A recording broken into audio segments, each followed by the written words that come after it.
monster bugs, life is cheap. Ruthless killers roam the underworld. There's no mercy and no half measures. They're like an entire team of wrestlers in one animal. When bugs go to war, They're incredibly effective predators. it's kill or be killed.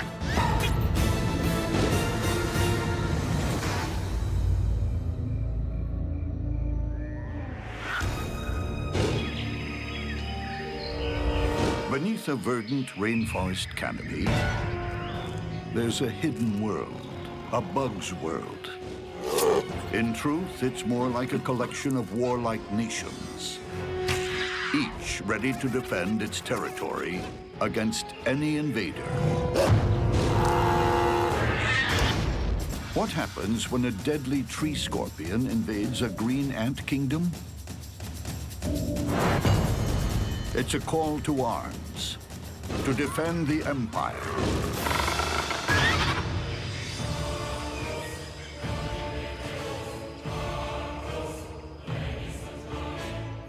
This plant is about to become green ant territory. In less than a day, they will swarm over its leaves and bend them to their will. It's empire building by an incredible society that thinks as one. Colonies are interesting things. This is where hundreds of individuals behave like a single organism. They may think as one, but they're divided into specialist teams. There are workers, porters, guards, and beneath this swarm of servants, a queen.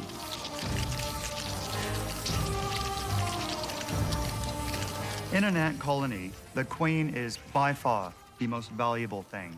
She sits there day in, day out, pumping out hundreds of eggs. Construction on the queen's castle is underway. It's an ambitious undertaking, but every green ant is a born engineer with equipment to match. Up front, its mandibles are like a hydraulic press, lined with razor teeth. On a human scale, they could lift a 7-ton truck. In the ants' world, they can slice off a limb or hold up a roof. Imagine us being able to lift something hundreds of times our body weight using just our mouth. With their jaws and legs, ants become heavy machinery, pulling massive leaves into a cocoon. For adhesive, they use silk spun from larvae, carried around like living bags of glue. But this Army Corps of Engineers isn't just building a new kingdom, they're defending it. For other bugs, it's become a no-go zone. Any breach is met with overwhelming force. The strength of green ants is in numbers. While some of them will pin the prey down, others will come by and bite it over and over and over again until it's defeated. Like a crack commando unit, a squad immobilizes the beetle, while others start slicing it up. Green ants can capture and butcher a beast in just minutes. But some creatures can be too hot to handle. Like this killer, descended from the first bugs to crawl on land 300 million years ago. The tree scorpion. It's a wily opponent, built for a quick kill. It has size and sting on its side. It captures prey by stinging it with this venom, grabbing it with the pinchers, and then tearing it apart and eating it. The tree scorpion stalks the lower rainforest canopy. There's nowhere it's scared to go. It fears no one. Scorpions are hunters. Scorpions will basically take whatever they're able to successfully capture. Insects, other scorpions, they'll attack a wide range of different animals.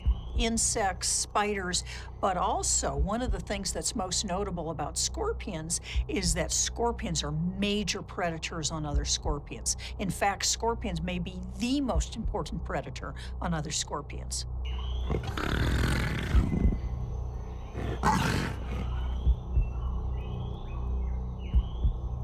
Its confidence and lethal advantage come from super-sensitive hairs on its legs and body. The slightest movement registers, even the flap of a fly's wing. And leading it straight to the kill zone are sensors beneath its body called pectines. These pectines, think of them as combs, are extremely sensitive to substrate vibration. So as they're walking along, these combs are responding to vibrations from the ground. As they walk, these touch the ground. In addition, the pectines are probably at least somewhat sensitive to chemical and odor cues and are picking up information from the environment. They don't have particularly good vision. They almost certainly are responding to light and dark, but they're clearly not locating prey visually. This cricket came too close. It landed on a branch. The vibrations and the cricket's telltale chemical compounds alerted the scorpion. And in no time, the cricket became the main menu item on its predator's outdoor dinner table.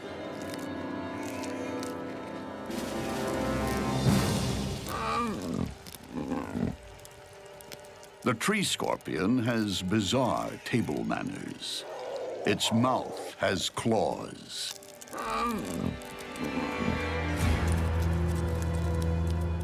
This creature knows how to look after itself in the rainforest. But how will it fare in a border dispute? Nearby, the ant empire is expanding overnight. The tree scorpion's territory is under threat. And any dispute will quickly turn into all-out war. When a green ant colony attacks a much larger animal, anything that can be bitten will be bitten.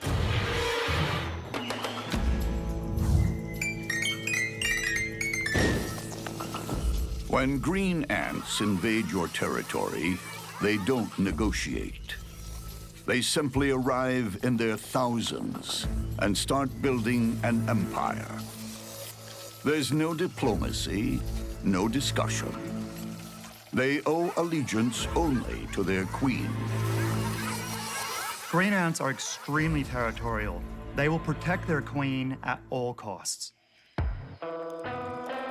The tree scorpion shows no such respect for the queen, nor her faithful subjects.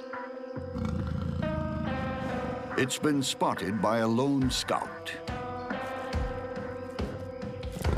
It's David versus Goliath. But no one's told the green ant. No matter how futile the attack, it's programmed to lock on to its foe.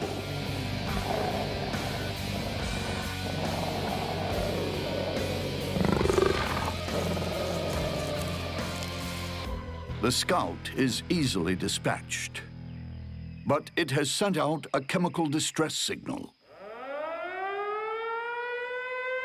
It's like sounding an air raid siren inside the colony.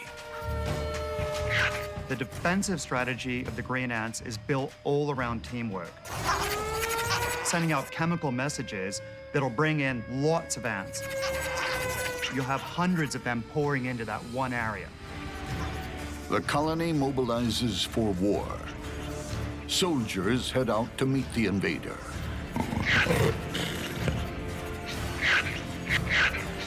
The tree scorpion tries to beat a retreat, but it's surrounded. This is where the real fight begins. Once the green ants start operating as a team, their effectiveness takes an exponential leap. It's a case of 1 + 1 = 3. Ant numbers swell quickly. Each attaches itself, trying to outmaneuver the giant intruder. Sensing an advantage, the ants deploy their weapon of mass destruction, a cloud of formic acid. Sprayed from each ant's abdomen, the cloud is like pouring molten lava on the scorpion's wounds.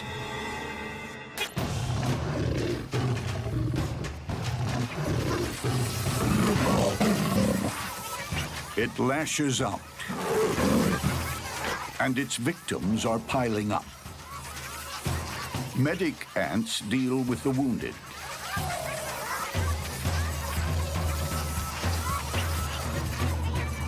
But more soldiers swarm in to replace the dead and dying. The onslaught overcomes the scorpion's last defenses. The ants are able to hold on to different parts of the scorpion, so it isn't able to sting. There's a limit to how many it's able to grab with its pinchers. The scorpion is pinned, helpless. The ants then set about dismembering their victim, chewing through its joints. They start carrying away the ultimate trophy of war, the scorpion's stinger. There's nothing their victim can do. Once it loses its sting, its fight is over.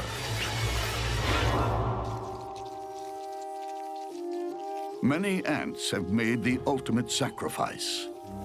That's how the colony works. One individual dies, an empire is defended. Long live the Queen.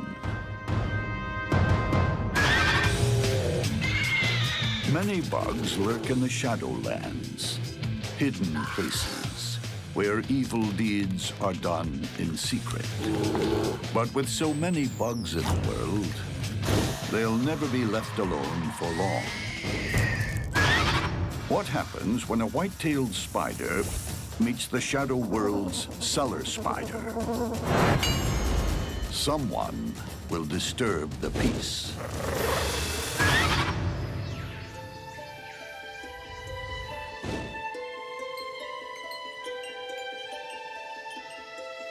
Meet the Cellar spider. Its thin, pole-like limbs make it look somewhat fragile, even weak. But nothing's further from the truth. The cellar spiders are actually pretty good at killing other spiders. They don't necessarily specialize on killing other spiders, but they're really good at it when they get the chance. Cellar spiders prefer to operate under cover of darkness, and they're not picky about where. You can find cellar spiders everywhere. Corners of houses, protected areas, near trees. They build these kind of rough webs relatively high. From their hidden vantage points, they pick off passing prey. Small or large, it makes no difference. And those spindly legs, with their multiple sections, have the clearance of a monster truck and are as nimble as high-speed knitting needles. Their legs are long and lean and effective for keeping everything at arm's length. They can immobilize rivals from a safe distance by wrapping them in silk before moving in for the kill. Their fangs are tiny, but pack mean venom. But before they can use their fangs, they have to catch their prey. In the shadows, this cellar spider installs more sticky silk. It won't rely on an intricate web, just the basics. Enough to ambush the unwary.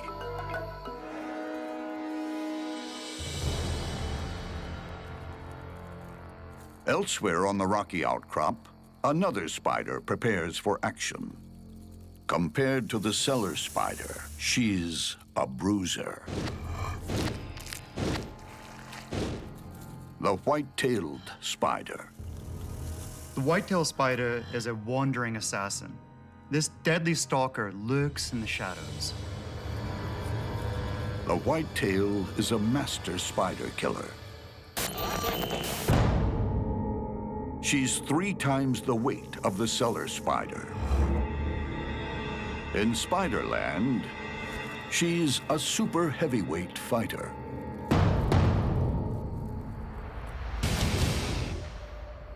Even a night-stalking commando like the wolf spider can be overpowered in an instant.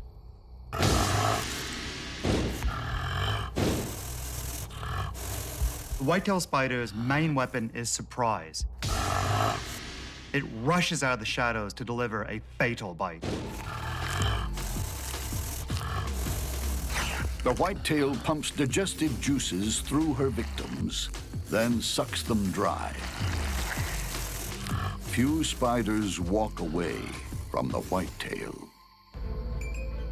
Would a delicate cellar spider take on a super heavyweight? You'd be surprised. I don't think the whitetail has a chance.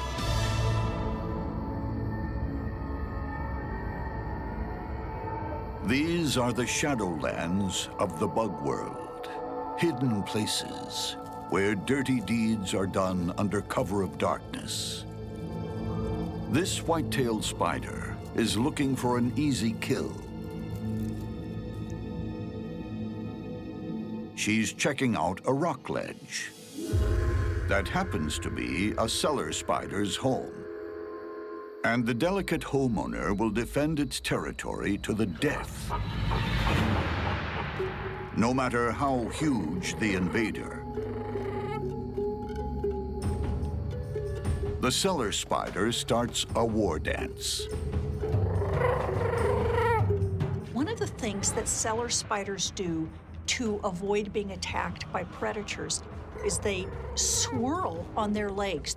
Another thing that they might do is pump up and down, and they disappear because they're moving so fast they become invisible. The whitetail isn't so easily fooled. She holds her ground. Conflict is inevitable. For the white-tailed spider, it's all about getting the first bite in. But the cellar spider moves first. It flicks the whitetail onto its web.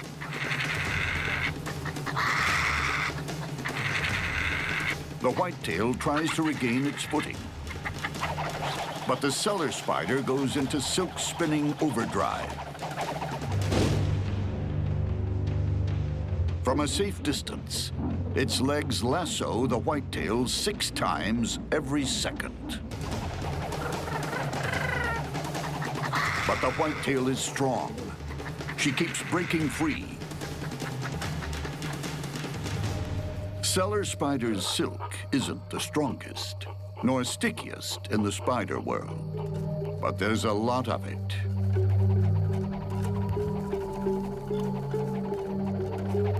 And every throw counts. Hundreds of silk ropes entangle the whitetail. In a desperate last effort, she tries to slash her way to freedom with her huge fangs. The white-tailed spider will use its fangs to cut through the silk. If it can get out, it'll run for its life. But the cellar spider counters, hoisting her victim higher. It's spinning too much silk, and the whitetail's jaws may not be enough. thousands of silk ropes finally immobilize the whitetail. Enough for the Cellar spider to move in for the kill.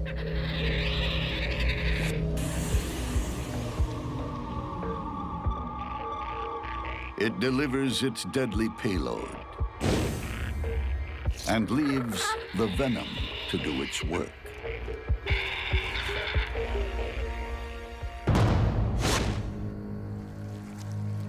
A delicate spinner outguns a big brute. And the Shadowlands are quiet once more. But they won't be for long. Many bugs are forced to adapt their lifestyle to suit their environment. But some are just plain ornery. They modify their environment to suit their own needs. The result is a monster minefield. What happens when a trap-jaw ant falls in with a ravenous ant lion? The earth will open up.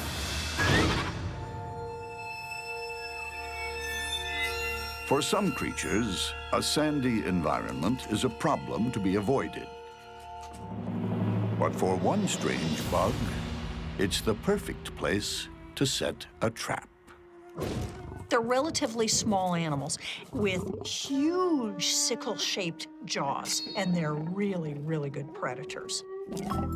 The antlion loves the sand. Better still, it loves moving sand. It's king of terraforming.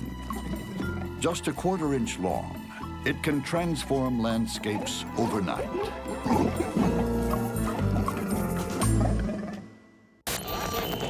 The antlion is often called a doodle bug. It's actually the larval form of a flying insect called a lacewing.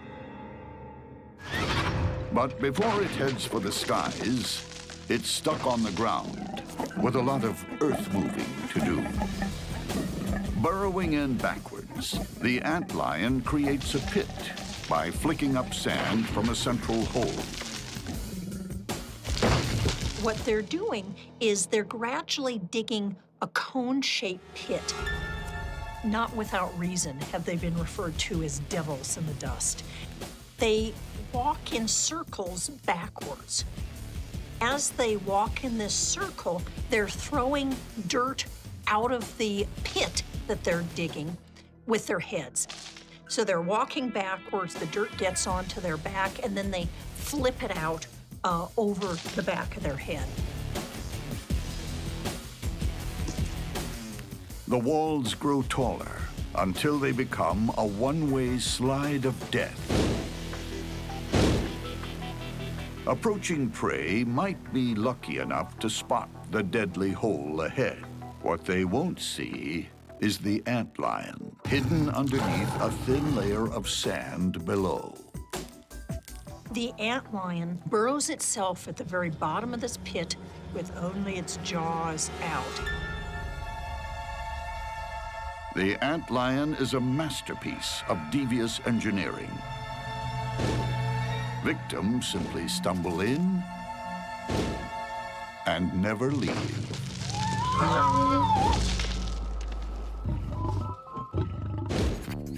Not far from the antlion's sand trap, another predator is on the hunt. A street fighter with a spring-loaded weapon. A trap-jaw ant. Trapjaws have lean bodies with muscular shapes, huge heads, huge eyes, and these massive mandibles that snap shut like a bear trap. Its spring-loaded jaws lock open at 180 degrees, like a crossbow. Then, on contact, they slam shut. These jaws are the speeding bullet of the natural world. They are literally the fastest moving body part of any animal. They snap shut at 145 miles an hour. And there's more. A venom-packed sting on its abdomen. Trapjaws will use their sting or their mandibles first, depending on which type of prey they're trying to capture. A trapjaw isn't intimidated by size either. When it's out on the prowl, it'll take on anything. Even a spider bigger than itself. When the trapjaw's mandibles snap shut, they give off a sound so loud it can actually stun the ant's prey. And those jaws aren't just for slicing prey into bite-sized pieces. They lock on when a victim has to be dragged back to the colony. They're like a spring-loaded vice. Super strong and super fast. Trapjaw's greatest hope for escape is to snap its jaws shut while pushing them against the ground, which would propel it up into the air. But does having the world's fastest jaws guarantee survival? And is a sand trap a certain killer? I think the antlion takes down the ant. This bizarre pattern of pits in the sand is the work of the humble antlion. But there's nothing haphazard here. Each hole is perfectly designed to bury passing prey alive. Today, some trapjaw ants are on the hunt. They can slam shut their jaws faster than any other creature on Earth, but they still need to watch where they walk. There are death traps everywhere. Antlion pits, part sinkhole, and part quicksand. They bury bugs alive. As the ant walks in to the edge of the pit, it's just so steep that they can't maintain their balance at the edge. When the ant tries to escape, the antlion showers sand from below. The antlion flips soil up and helps cause a small avalanche that helps carry the ant into the center of the pit. The ant runs for its life.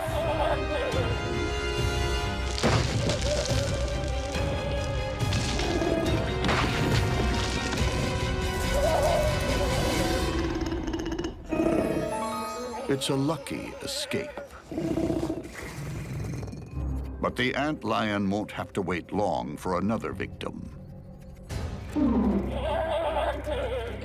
It launches its attack. The trapjaw can't even see its foe. Under the sand, the antlion has locked on, pulling its victim down.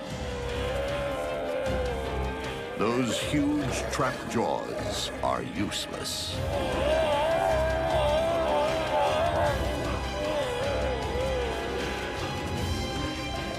And from below, the antlion has already begun sucking its victims' insides out.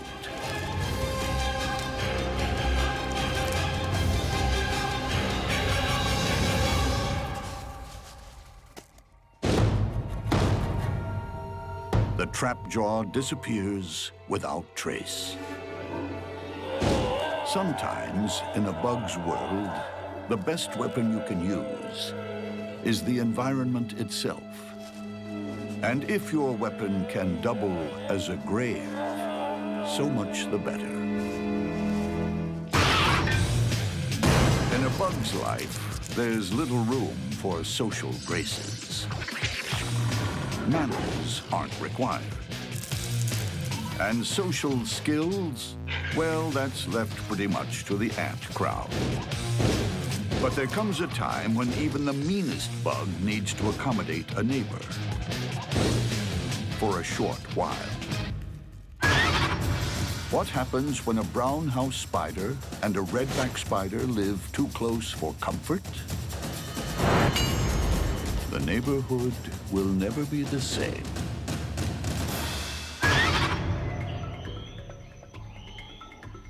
This log has become a sort of bug housing estate.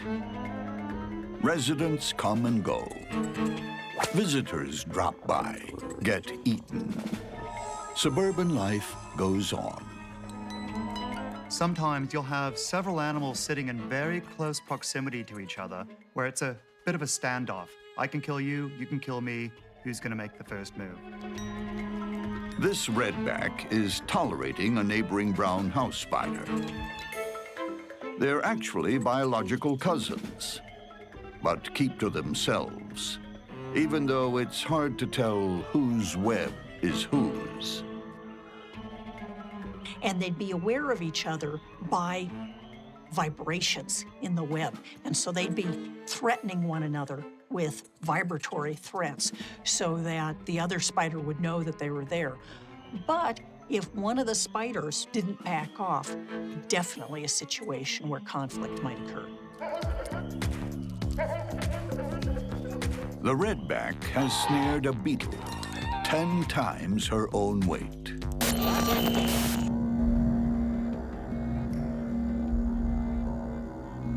The superpowered silk is extruded from spinnerets mounted on the redback's posterior.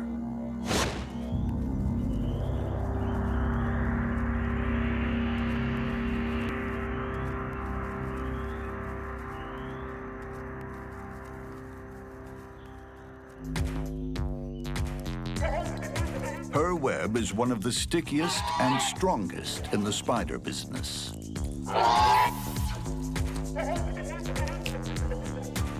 If it was scaled up to the thickness of climbing rope, it could snare a jumbo jet in flight.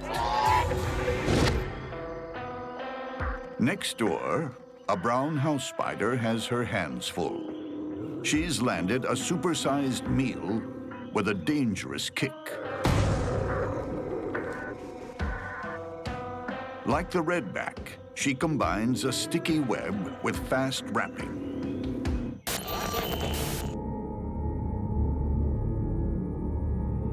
It sets up trap lines in its lair.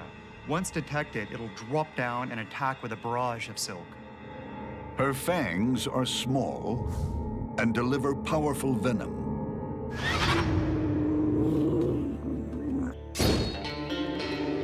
But this time, she may have bitten off more than she can chew. Another neighbor, a fellow brown house, thinks the grasshopper is in her web.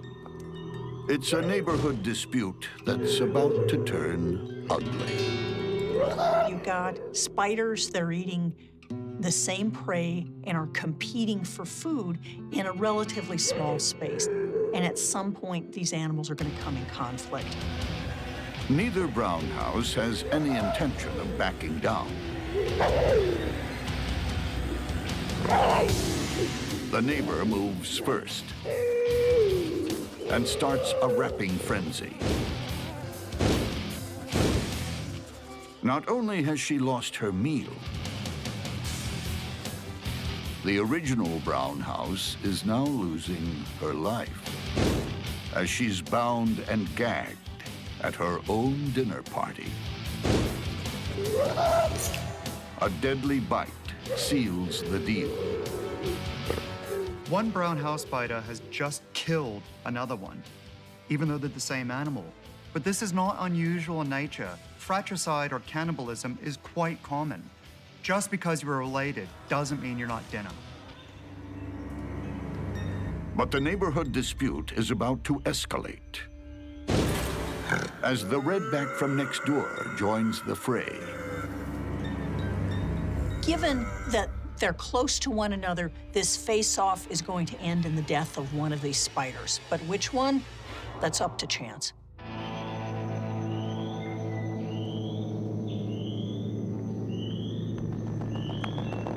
Inside a crowded log, two brown house spiders went to war over dinner. Now, one's a meal herself. But hostilities aren't over yet. A neighbor from across the street, a redback, has decided to join in. She has a web nearby, and she's just breached an invisible wall. The brown house has a new problem. Pretty much, this is a totally even matchup. Both have the same equipment. You know, they both have silk at their disposal. They both have venom at their disposal. They both have sticky webs. It really is who happens to get the edge, who happens to wrap up the other one faster. The neighborhood fight is about to get even nastier.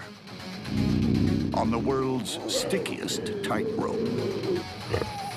Each spider tries to stay clear of the other's spinning legs. The first to start their rap of death wins. They're so evenly matched, the tiniest false move will spell disaster. The redback puts 1 foot wrong. She's stuck. Seizing her chance, the brown house spins furiously, wrapping her opponent's legs. The brown house spider's most deadly weapon is its silk. It has these long combed legs that it can use to throw it forward like a deadly crochet. With all her strength, the redback can't break free.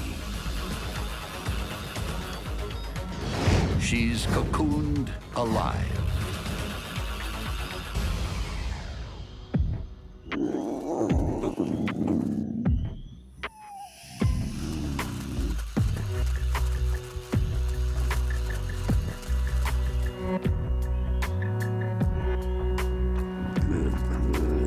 The brown house spider's fangs are very small, so it'll only bite once the prey is firmly secured with the silk.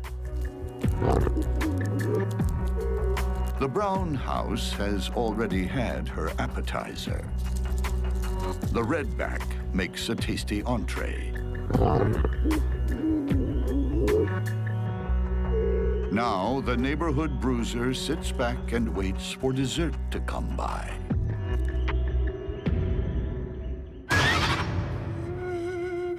Beneath the scorching desert sun, few creatures brave the outdoors.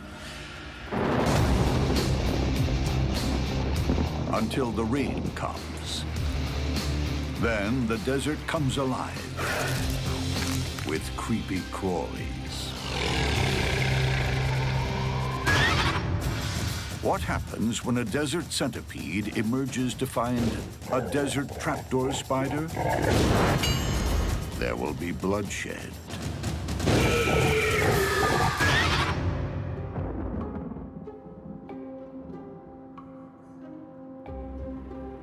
Most of the time, this trapdoor spider remains in the underworld.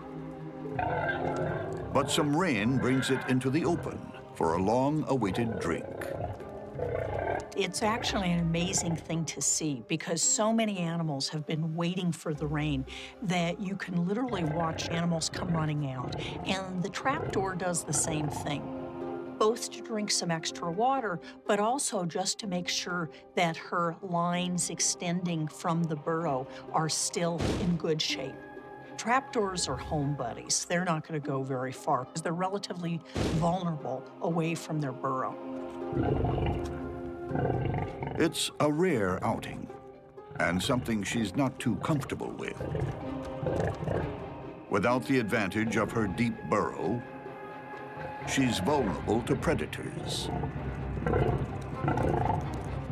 Even though the trapdoor spider is a relatively large spider and a terrifically efficient predator, they're not all that aggressive spiders. Many of the trapdoors stay underground. They're not partying spiders that get out and wander around a whole lot, but basically they're living fairly reclusive lives. It's reclusive because the desert trapdoor is an ambush specialist with 2 giant fangs that can pierce the toughest exoskeleton. Trapdoor spiders have quite large parallel fangs that strike down. It rears the front end of its body up and then strikes. The trapdoor invests a lot of effort in building its home, so it's going to stay there for most of its life. Desert trapdoor spiders are good hunters. The spider is sitting with its legs touching the different lines coming in and is essentially monitoring the situation around its burrow.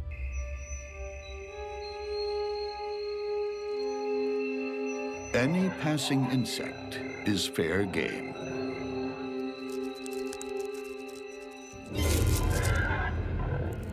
Gripped in an 8-legged vise, this cockroach stands no chance. Its body is ripped open, and the bug is turned into lunch.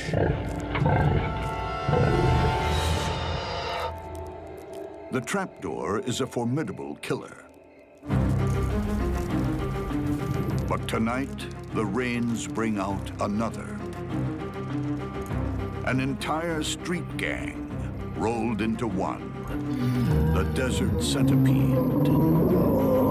Desert Centipede is the baddest of the bad. He's aggressive, fast, big, mean. He wanders the desert like a serial killer, looking for more victims to add to his list. With 42 legs and a body some 5 inches long, this Desert Centipede is the type other bugs cross the street for. This cricket has just made a fatal error. Out for water, it's left itself exposed. The Desert Centipede's super-sensitive antennae have locked on. The cricket is dead meat.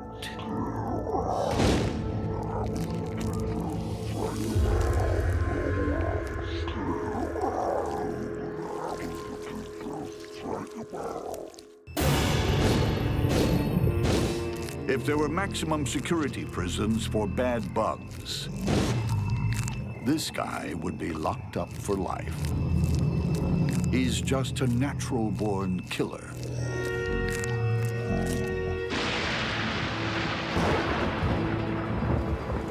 Rain has brought life back to this small patch of desert.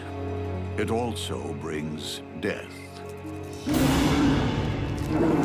As creatures emerge from their burrows to drink and hunt.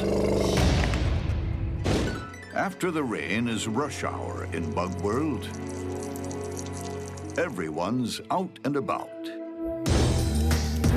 And the most fearsome hunter of all is this Desert Centipede. With the power of a steam train and the bloodlust of a serial killer, they don't come more dangerous. Each foot is capped with a sharp spike that pins enemies in a death grip. Up front, 2 huge claws rip flesh and inject venom simultaneously. This guy's big weapon is his extremely potent venom, which he delivers with these unique modified legs that are claws dedicated to delivering venom. And there's rarely time to escape. Desert centipedes are pretty handy at pinning down their prey. They're like an entire team of wrestlers in one animal. They wrap around, hold it immobile, and then deliver their venom with a single bite. This desert thug also has incredible senses.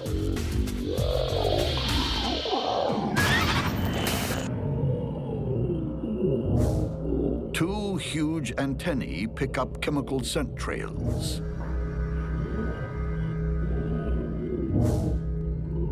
They have this extraordinary ability to follow a chemical trail ruthlessly, persistently.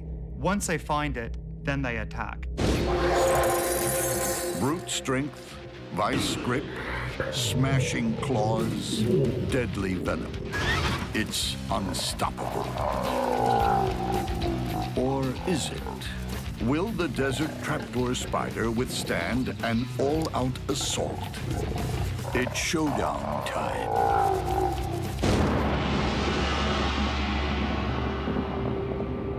For this desert trapdoor spider, a brief outing to find water lights a chemical fuse, burning all the way to a big bang. Like a heat-seeking missile, the Centipede locks on. The trapdoor remains in its preferred ambush position.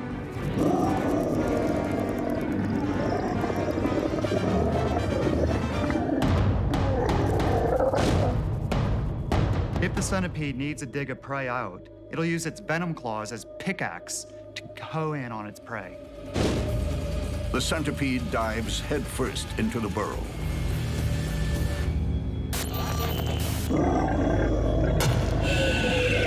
Venom claws smash into the spider's body.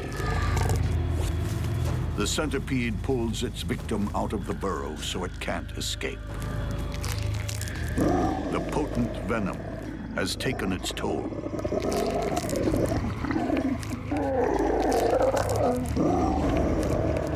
Using his claws like steak knives, the desert centipede never eats slowly.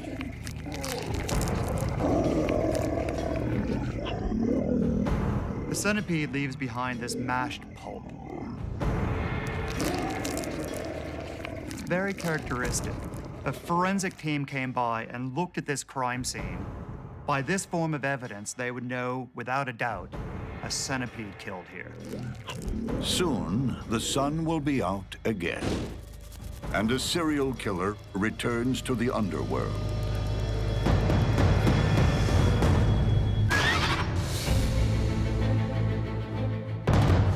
In a bug war, there's always an element of surprise. Mass attack can overwhelm superior weaponry. Fast moves can foil brute force. Smart thinking can overcome sophisticated armaments. And a home advantage may be no help at all. In the world of monster bugs, a quick death is the best you can hope for.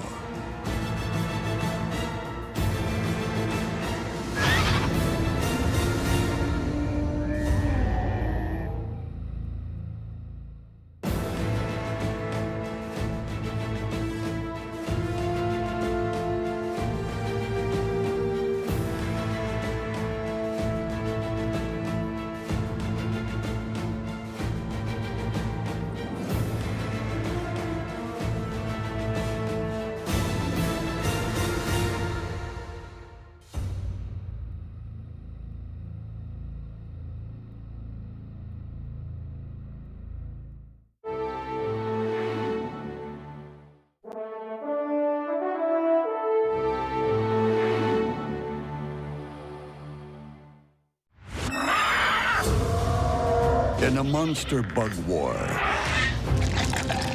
there's treachery at every turn. Enemies with super weapons. Really big, nasty jaws.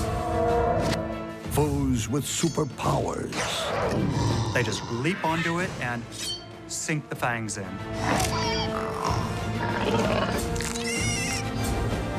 In a bug war, your best chance of staying alive is to take nothing for granted.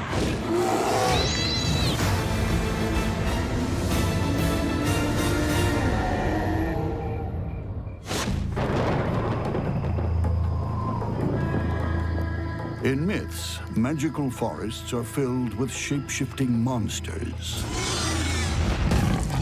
But in the bug world, there really are such beasts. They morph into their eerie environment to catch their victims off guard. What happens when a gray tree runner mantis and a lichen huntsman drop their invisibility cloaks? Their true and deadly colors are revealed. One of the most powerful tricks a magician can master is to make things disappear. And in the monster bug world, invisibility can mean the difference between life and death.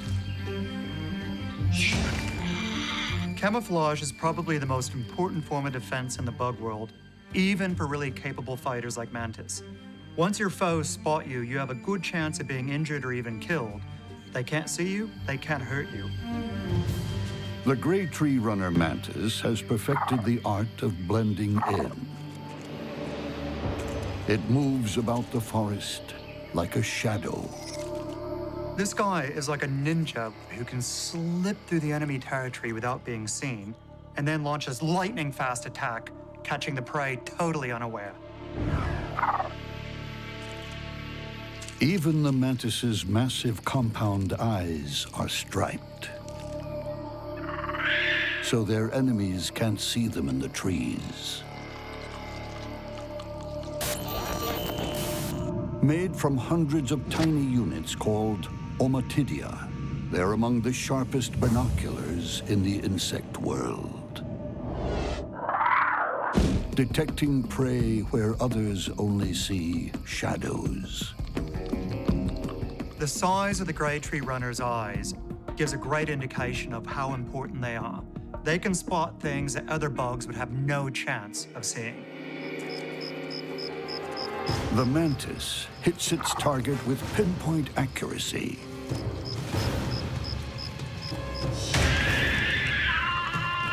It grabs this grasshopper like a kung fu master snatches a passing fly.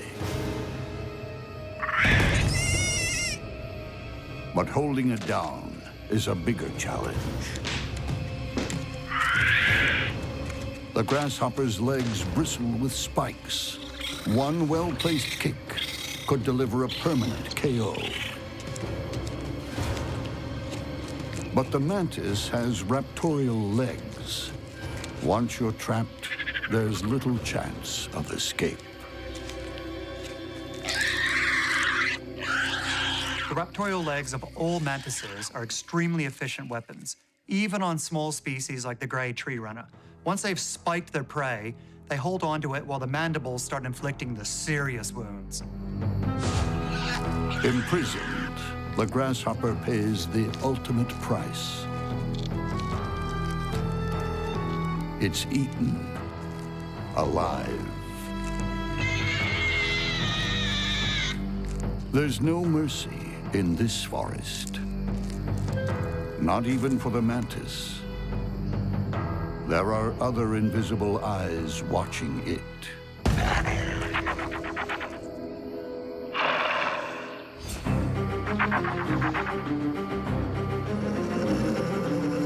The lichen huntsman takes the power of invisibility to the ultimate level.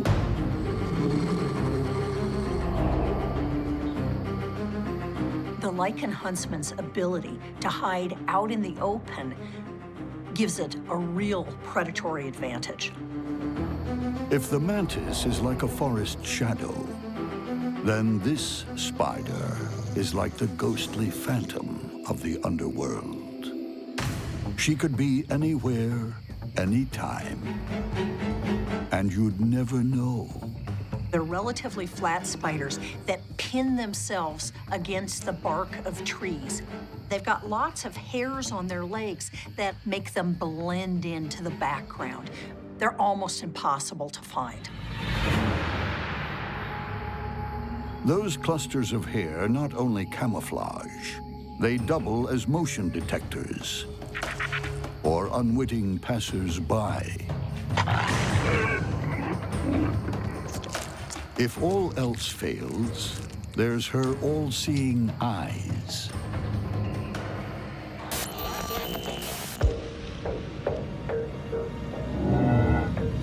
Four at the front, two on top, and another pair at the rear.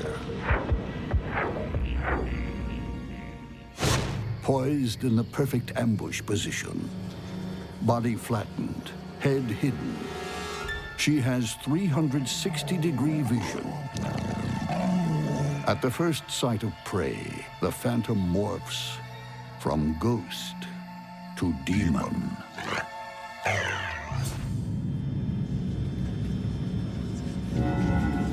The Huntsman spiders have rotated the legs so that they're lateral to the body. And what this means is that they're able to move sideways as effectively as they're able to move forwards. This gives them a much wider range of motion so that they're able to move around fast. As this cockroach discovers, there's no sneaking past the ghost who waits. The cockroach won't make this mistake twice. The sharp-eyed gray tree runner mantis is nowhere near as naive. It knows the perils of passing this ghostly gatekeeper. But it too wants another meal, and a fellow shapeshifter would make a tasty treat.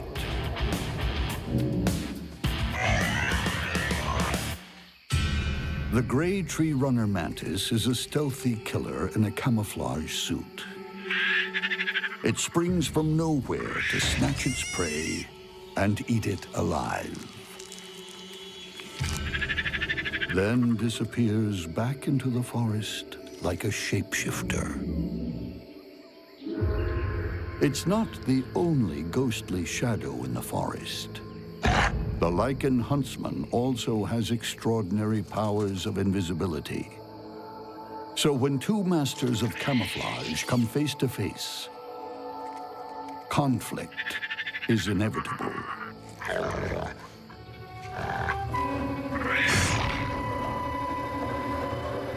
You've got a face-off here with the mantid with its good vision and the Huntsman spider very close looking at the mantid. And so the question is, who's going to move first?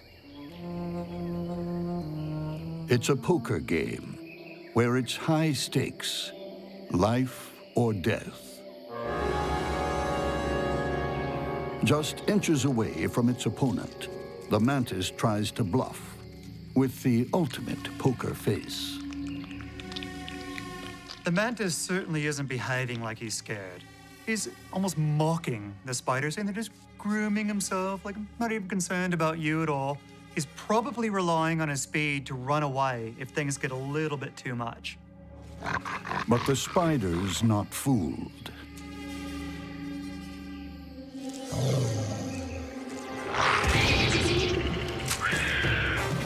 No amount of speed will protect the mantis now. The ghostly spider's fangs pierce the mantis's thorax like massive poison darts, stopping it dead in its tracks. The spider eats at leisure. So what she's going to do is she'll mash up the mantid, regurgitate digestive enzymes, suck up the prey. Depending on the size of the mantid, it'll take anywhere from half an hour to hours. When it's over, it's time to put out the trash. And the phantom of the underworld fades invisibly back into the forest.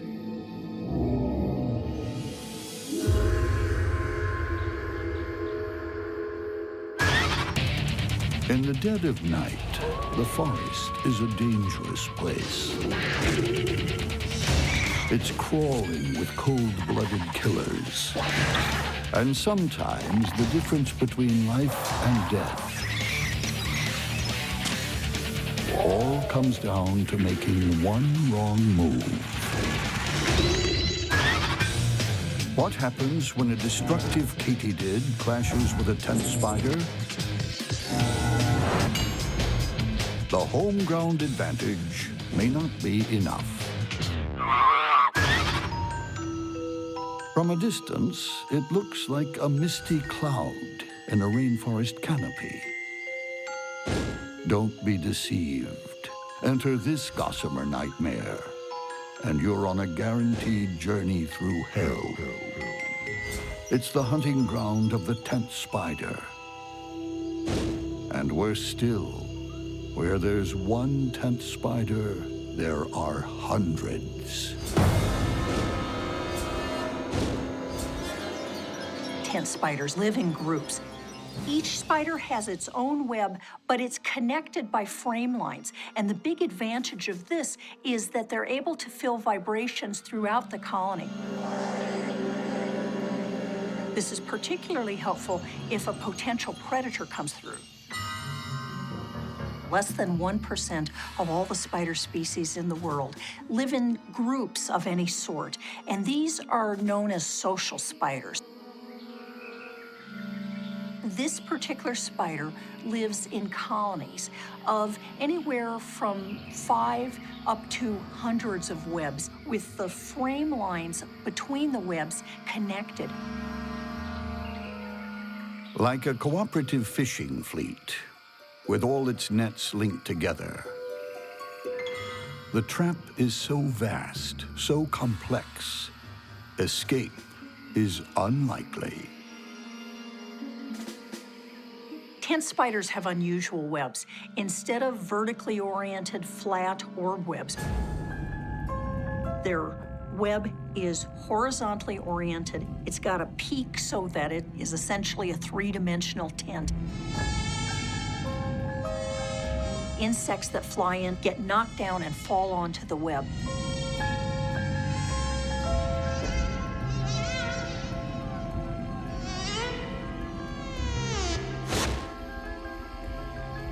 With bright markings to warn off aerial predators.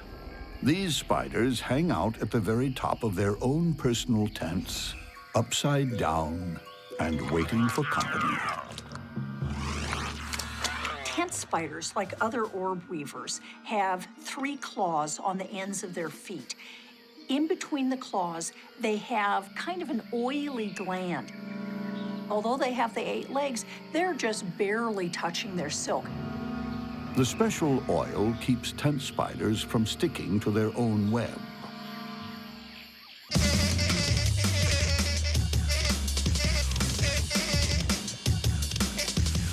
This fly has made a fatal error. The tent spider senses vibrations. It drops onto its prey in a split second. They grab it in their 3rd legs, and then they wrap it up, using their 4th legs to pull swaths of silk. They wrap up their prey very, very effectively. Once the victim is wrapped, it's bite time.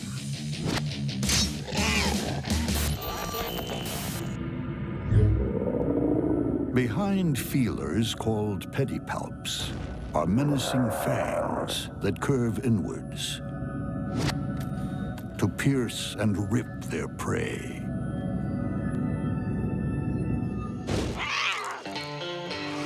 Within moments, the tent spider is back at the top of her silken dome, devouring her tightly wrapped snack.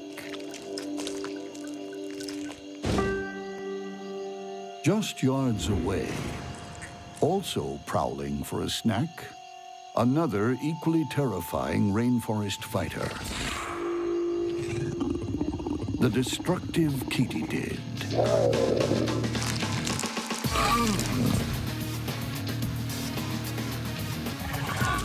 Its super long antennae detect far-off prey. The antennae are at least as long as the body, so this allows the Katy to sense prey approaching from quite some distance away. They're incredibly active and mobile, just cruising all the time, checking out, getting the cues, trying to get that little elusive chemical trail to tell it what's approaching or what's recently been around. Its lime green body is near perfect camouflage. When it's time to eat, this bug is all business. Whether it's gorging on a giant cicada or disemboweling a live caterpillar. This guy is bolt cutter on 6 legs, and to make things worse, he's in the habit of eating his victims alive. He'll slice through the exoskeleton, open it up, and start munching on the soft bits beneath. It's the essence of horror, a bestial slaughter, done with clinical precision. But there's more to this killer than just a big mouth. 2 pair of legs are lined with twin rows of spines. Now, once a prey is locked into those, it's pretty much time to call the Undertaker. But those spiky limbs aren't just used in a death grip. They have defensive capabilities as well. Katydid front legs come with built-in sonic detectors. Their hearing organs, called tympana, are located on the forelegs just above the spines. They use these to detect the calls of other katydids, but they can also use them to listen out for the sounds of bats echolocating. This allows them to avoid becoming prey to a bat when they're feeding in the treetops at night. The destructive katydid and the tent spider are both sit and wait hunters. But they still take the occasional midnight stroll. Tonight, one of them will regret not staying home.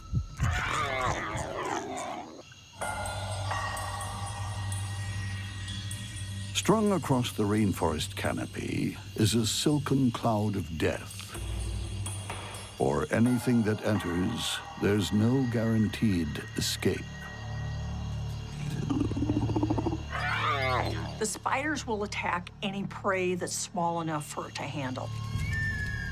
This destructive katydid has few rivals on terra firma. But when she takes to the air in these parts, she's vulnerable.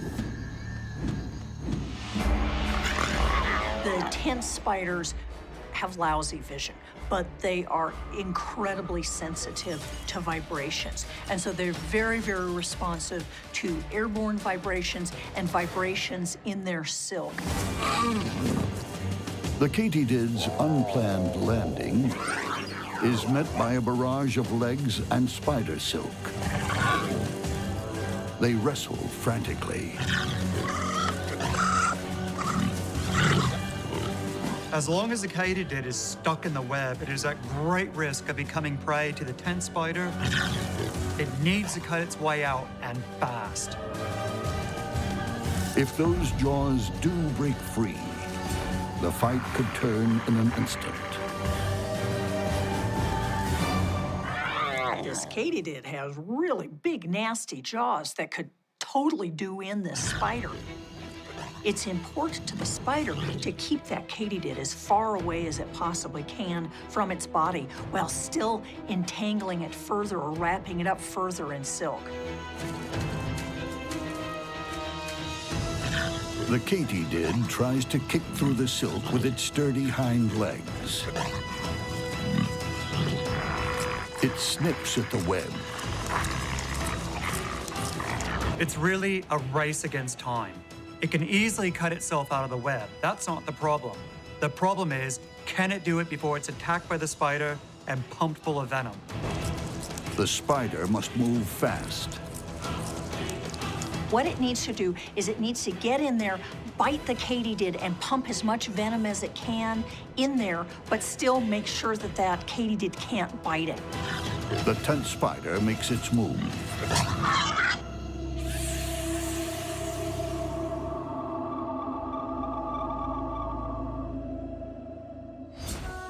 Now it's up to the venom to do its deadly work.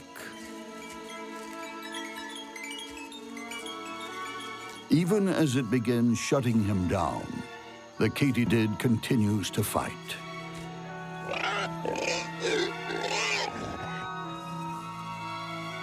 But it's too late. Today, venom wins.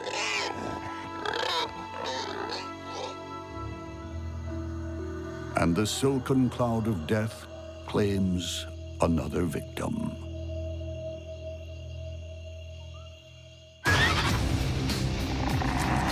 In the bug world, many things that creep, crawl, and slither share the same patch of land. They also share a primeval urge to kill on sight. When a giant rhinoceros beetle encounters a swarm of voracious meat ants, it's a conflict that will end in blood.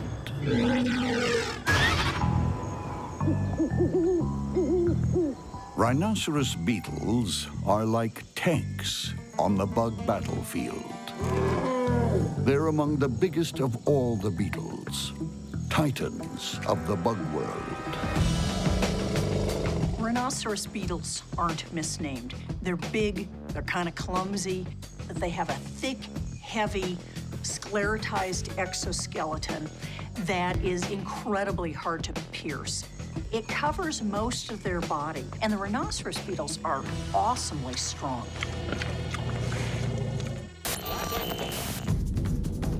On a power-to-weight ratio, these battle bugs are the strongest animals on the face of the earth.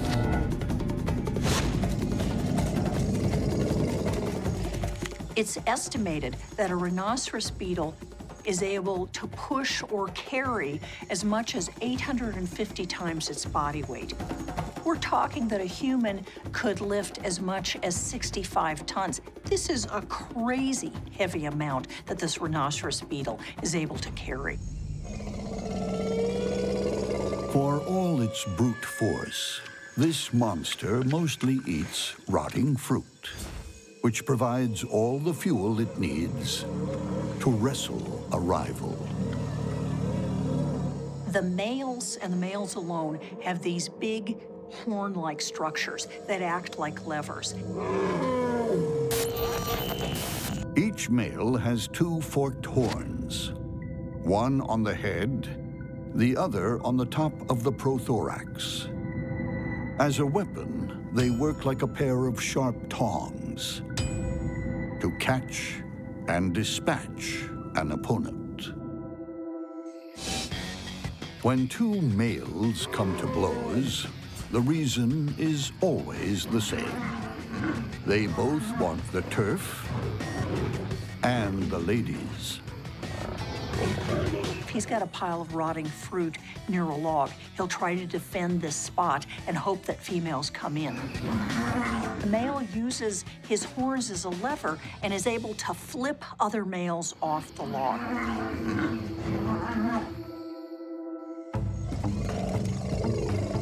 But for all his brutish ways, the rhinoceros beetle has one surprising trick up his sleeve. He can fly. The rhinoceros beetle almost transforms itself when it gets ready to fly. It opens its forewings in a click and then lumbers into flight. These are not great flyers. It takes to the air with all the grace you'd expect from a tank with wings. Still, it's a talent that could save its life. And he may need an escape strategy if he strays into meat ant territory. One single ant isn't much of a threat. But where you find one, you'll find many. Individual nests can contain tens of thousands of ants, but they're often linked together into super colonies that can contain hundreds of thousands or more. Meat ants don't sting, but they bite with a vengeance, with mandibles honed like steel shears to rip through raw flesh. For the victim, it's death by 1,000 cuts. The ants just swarm over whatever they're attacking, and and all those tiny little jaws keep snipping and snipping and snipping until it's history. They can make an animal much larger than them run for the hills. Whenever a meat ant is moving, it's hunting. And there are many mouths to feed. Meat ant colonies have multiple queens, all pumping out larvae that need to be fed. This is why the colonies are always on the hunt. They just have so many larvae back at home screaming for energy-rich food. And when they go hunting, meat ants will go on the attack at any time. These soldiers join forces at a moment's notice. News of a conflict spreads fast through the troops. When an intruder stumbles into the ants' area, the message goes out very, very quickly. It literally spreads like wildfire. Vibration and touch play their parts. But specific chemical signals, pheromones, are the real key to communication. Before you know it, a swarm is on the way, ready to defend against anything. In the eternal tussle for insect supremacy, some bugs are Goliaths, and some more like Davids with a bad attitude. Meat ants are really kind of ill-behaved ants. These are aggressive ants that are perfectly willing to attack. They're scary ants. Meat ants are active in daylight, while rhinoceros beetles get busy at night.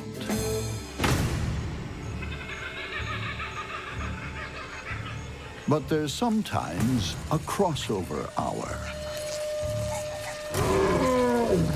It's early morning, and a tank-like vegetarian blunders into meat ant territory.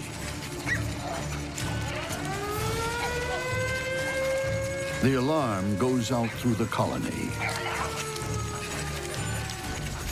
The ants have sent out the chemical signal to call in further reinforcements. So if the beetle's in trouble now, soon he's going to be in even bigger trouble. As the ants start nipping at his heels, he loses his balance and falls onto the nest.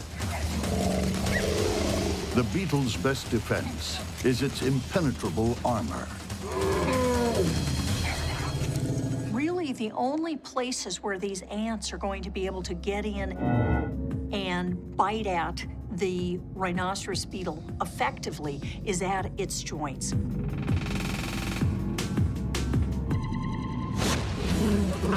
And that's where the ants attack in force. The beetle tries to escape. He needs to get clear to fly away. But carrying vicious ants as excess baggage, he can't get to the runway. The best thing it could do is fly away, but it gets ready to fly really slowly.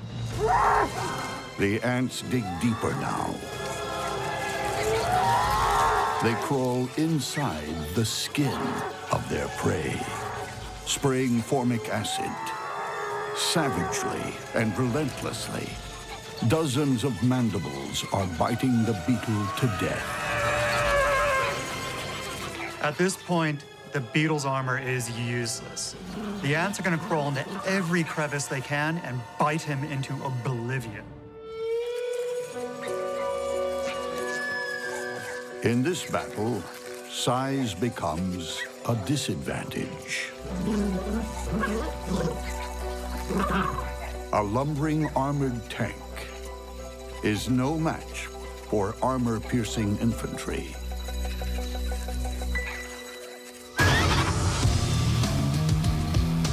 The way some bugs move makes your flesh crawl. Some scuttle, some creep, and some can bring on an instant cold sweat. But the creepiest of all are the bugs that pounce out of nowhere. Jumping jumping spiders are really the primates of the spider world in terms of being intelligent and totally alert. When two predatory jumping spiders come face to face, which one will have the jump on the other?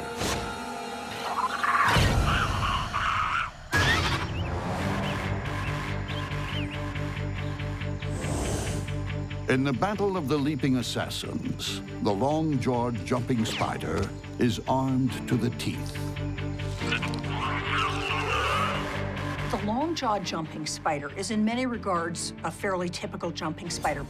But what makes these spiders unusual is that they've got these incredibly long, thick chelicera with long fangs that are almost half its body length. Some spider fangs are barely visible. Not these. These have the potential to be really good weapons. That's bad news for all kinds of prey. Not only that, but you can't sneak past a killer whose eyes are everywhere.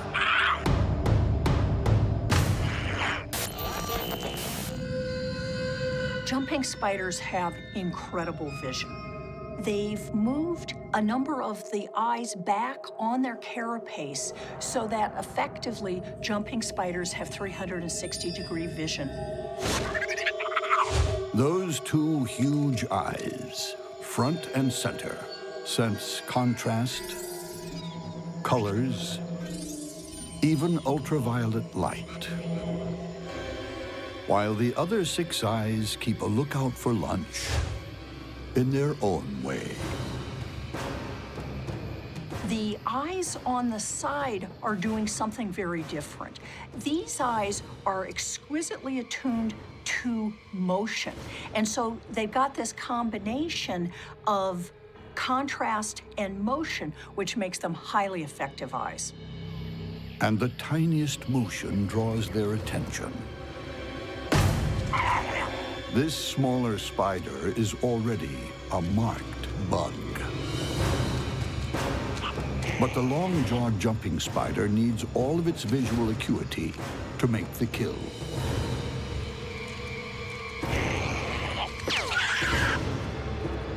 If you're jumping long distances, you need to have good depth perception so you actually land on your prey and effectively catch it.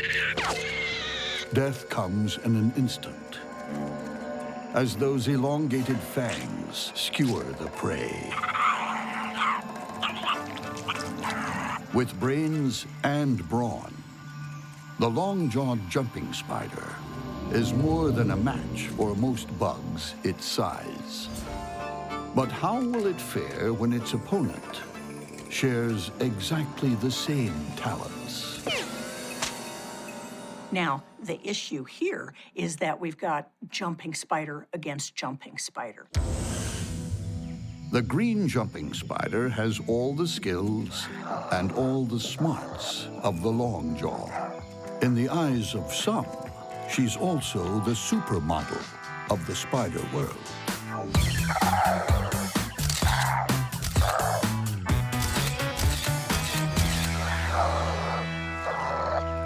That green jumping spider is absolutely gorgeous and big.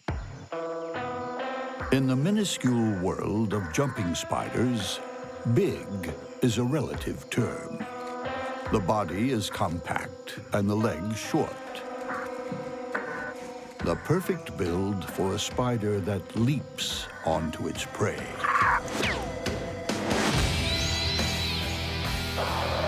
When it comes to jumping, these guys are in a class of their own. They can launch themselves an amazing 20 times their own body length. Astounding.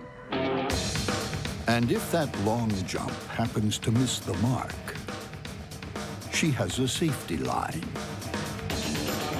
Every so often, she'll touch her spinnerets to whatever surface she's walking across and attach a safety line, just like a rock climber. That way, if she jumps and misses or falls short, she can haul herself right back out. More often than not, the jump is a winner. This time, the prey is a fly, also renowned for its speed and its wide field of vision. The green jumping spider measures the distance.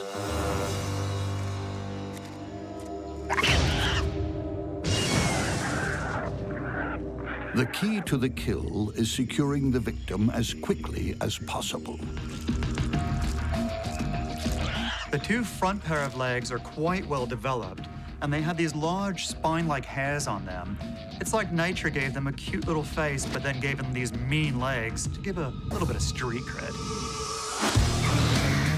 When you encounter spider beauty like this, you can guarantee the outcome won't be pretty.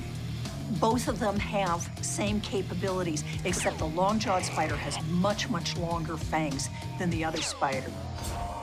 On the other hand, the green jumping spider has size and power to its advantage. So in this case, it really is who has the element of surprise.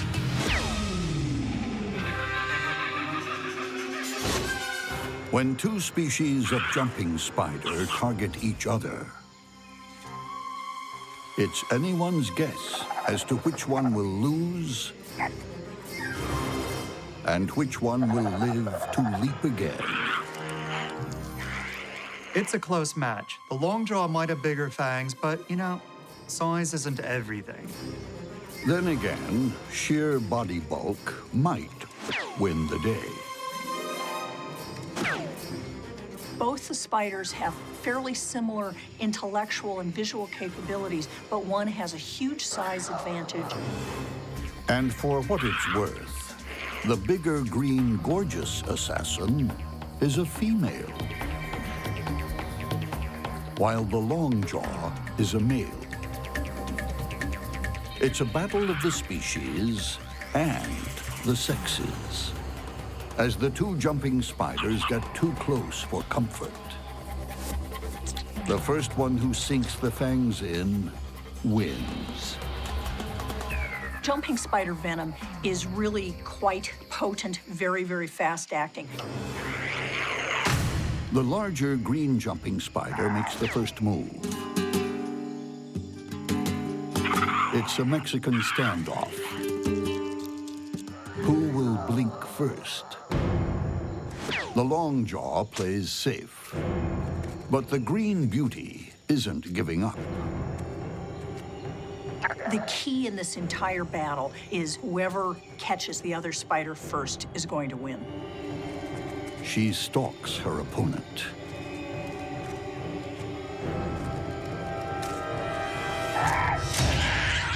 And scores a direct hit.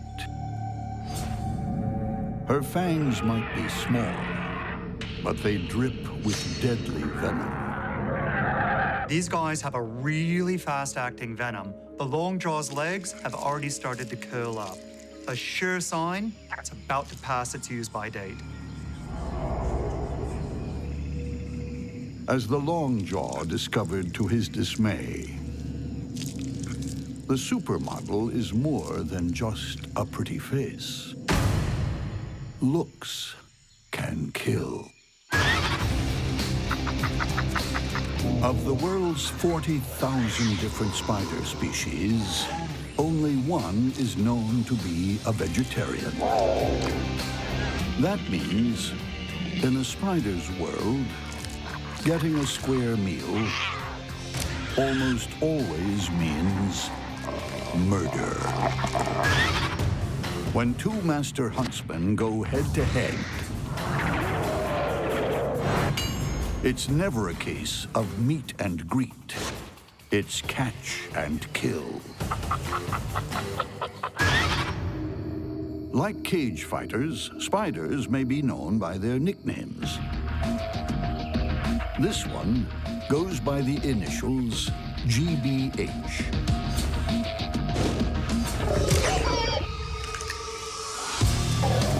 The giant banded huntsman. Huntsman spiders are the best spiders in the world. They're big, they're fast, they're powerful, they're great predators.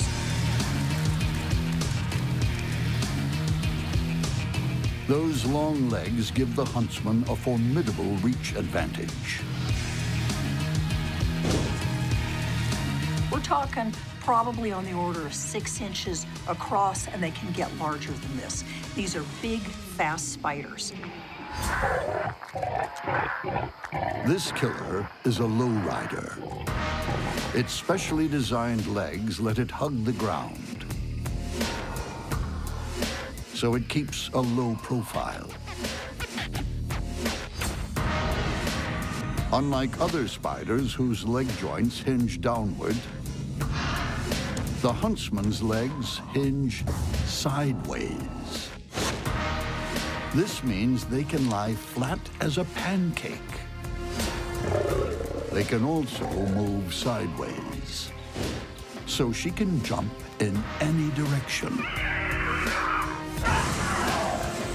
They are largely sit-and-wait predators. When something comes by, they run out incredibly fast and grab it. She smashes her prey with 2 monstrous fangs. The huntsman also has 8 eyes and giant limbs, bristling with sensory hairs to detect prey. She's a walking seismometer. They're very alert to vibrations. They've also got reasonable vision. If a prey item comes nearby them, they can essentially attack in any direction and do it really fast. So they can just take off sideways. But sometimes she meets her match. Another huntsman. This is the jungle huntsman, a close relative and arch enemy. It has every weapon the GBH has, plus 1 bonus extra. More speed. All huntsman spiders are quick. They have the ability to run fast and react fast. But the jungle huntsman, he's the gold medal sprinter of the lot. Bizarrely, those fast-moving legs extend using hydraulics. Spider blood flows directly into each limb, inflating them into motion. When blood pressure drops, the legs contract. An ingenious system of valves at the body alternates the pressure.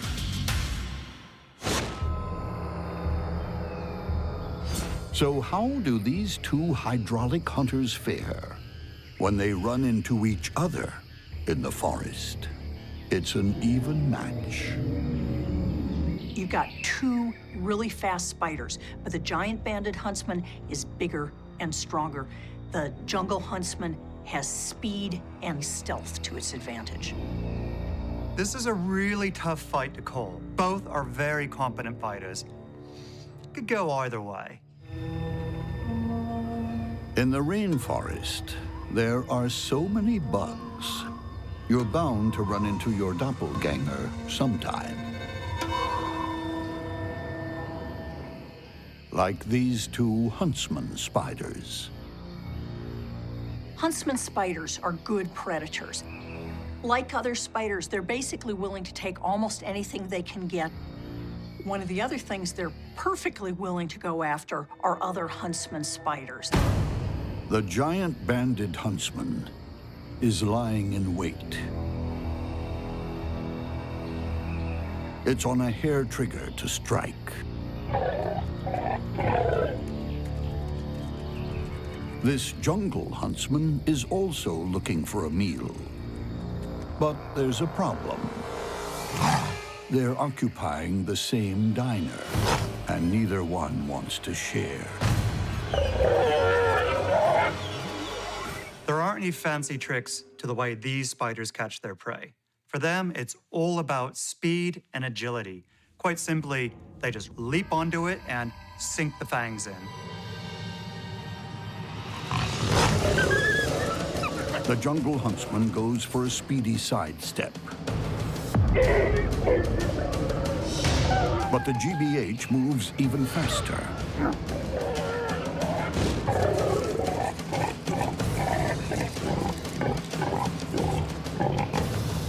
The jungle huntsman is skewered through its soft underbelly.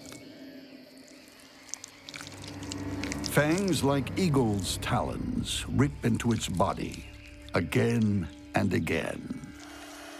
The giant banded huntsman is able to really crunch up its prey once it catches it. The fangs are big, they're strong, really go deeply, and they're really able to do some damage. One night out with a giant banded huntsman, and there's little left the morning after.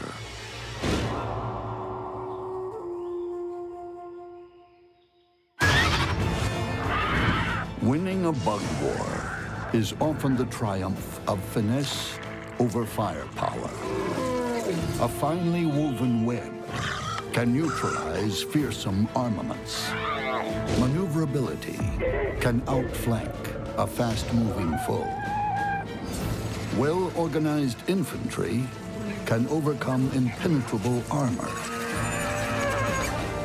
And relentless pursuit prevails over hard-hitting weaponry.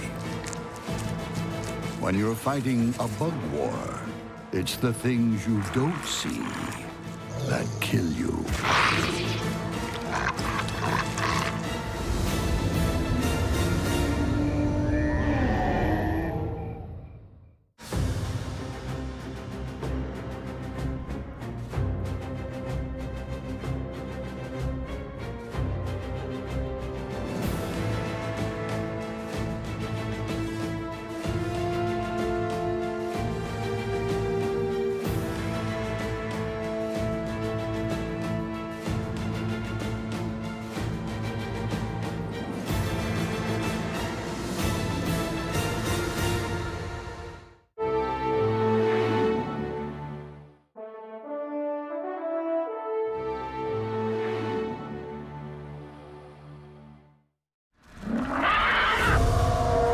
In a bug's world, life is always in the balance. There are so many ways to die. Around every corner, super-strength assassins. They are just incredibly fast with enormous force. Bizarre weapons. They have absolutely insatiable appetite. And ruthless personalities. They are incredibly effective predators. Every day, these battles are waged, hidden from human eyes. In the secret world of monster bug wars.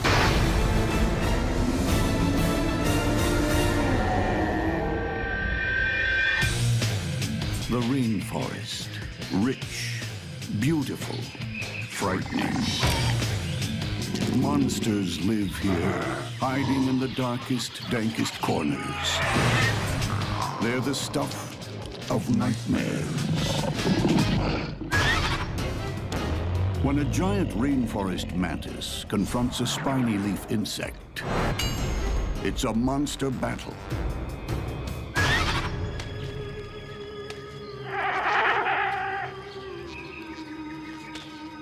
It's one of the rainforest's most bizarre citizens. A creature so strange, it could be from another world.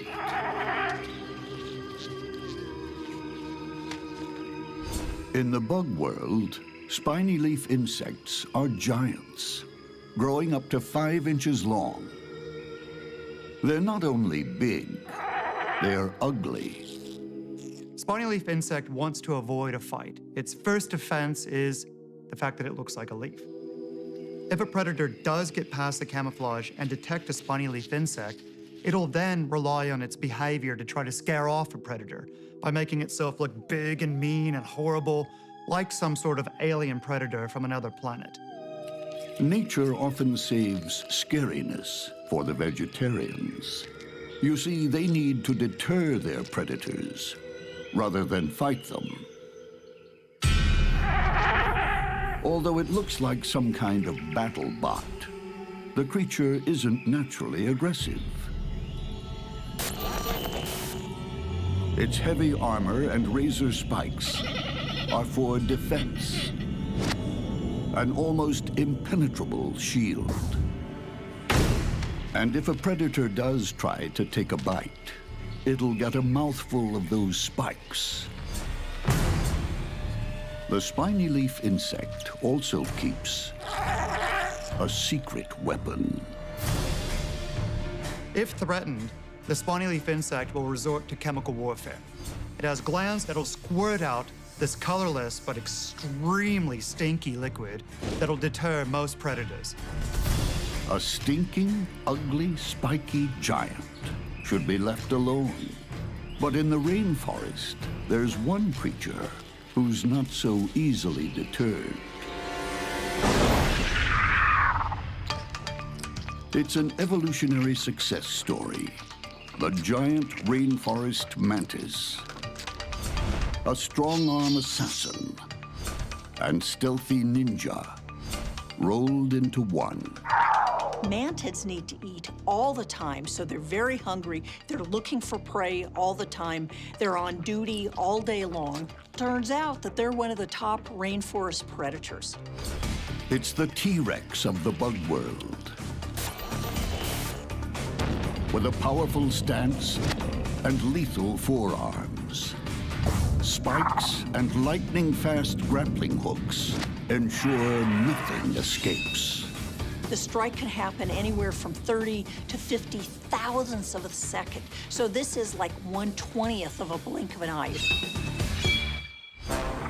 Mantids engage in aggressive mimicry. And what this means is they camouflage themselves so their prey doesn't see them. Matching in with the vegetation, in this case our giant rainforest mantid, is a nice green. It blends in. Prey items that are walking by, they just don't see the mantid until it's simply too late.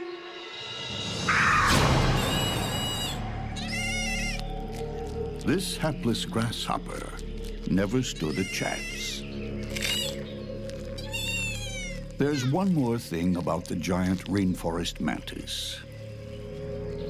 It eats its victims alive. They're pretty good at orienting their bites toward the head of whatever they've captured, and essentially once you've taken the head off of anything, it stops struggling much more rapidly.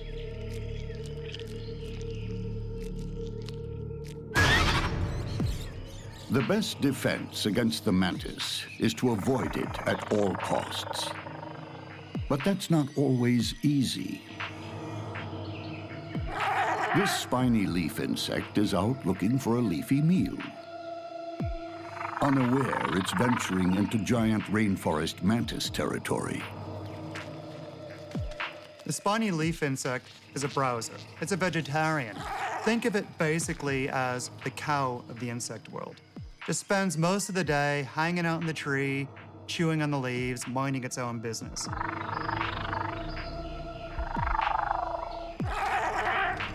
The leaf insect has attracted the attention of the mantis. And when these two giants of the rainforest come face to face, neither backs down. The mantis is the natural aggressor. It's sizing up the monster before it. No predator wants to be injured by its prey. If it's going to attack, it needs to make a trade-off, basically. If it attacks something, is it going to successfully kill it and not get injured itself? Beneath the lush rainforest canopy, two giants of the bug world are about to go head-to-head. In order to avoid a fight, the spiny leaf insect will actually use its bizarre appearance to try to look like this threatening, horrible alien monster.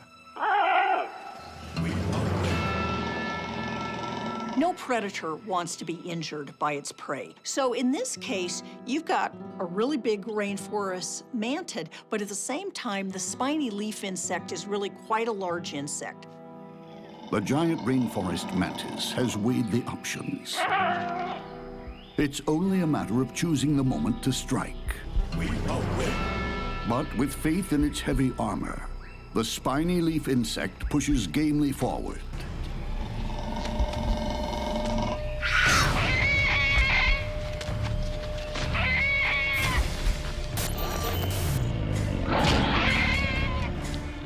The mantis's powerful jaws start slicing through its victim.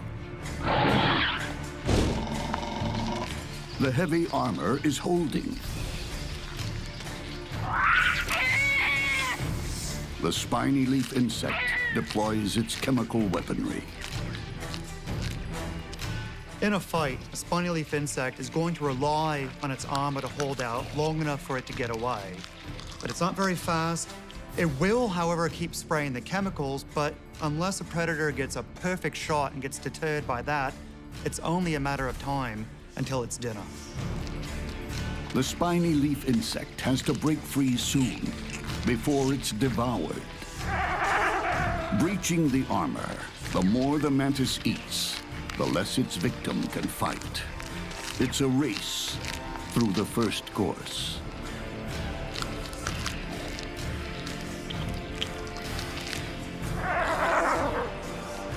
Mantis mouthparts work overtime as cutlery. Mandibles slice and dice, while feelers fork it in.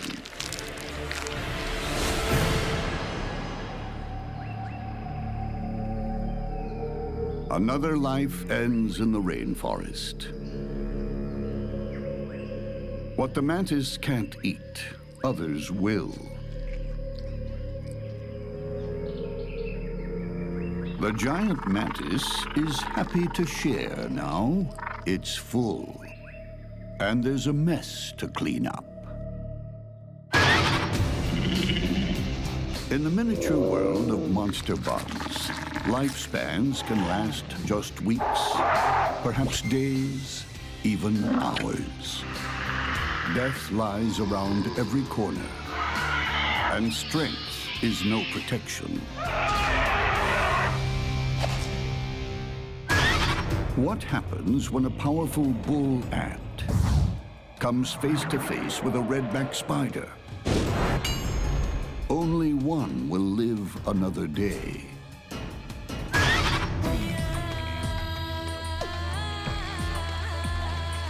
In the ant world, life is all about the colony.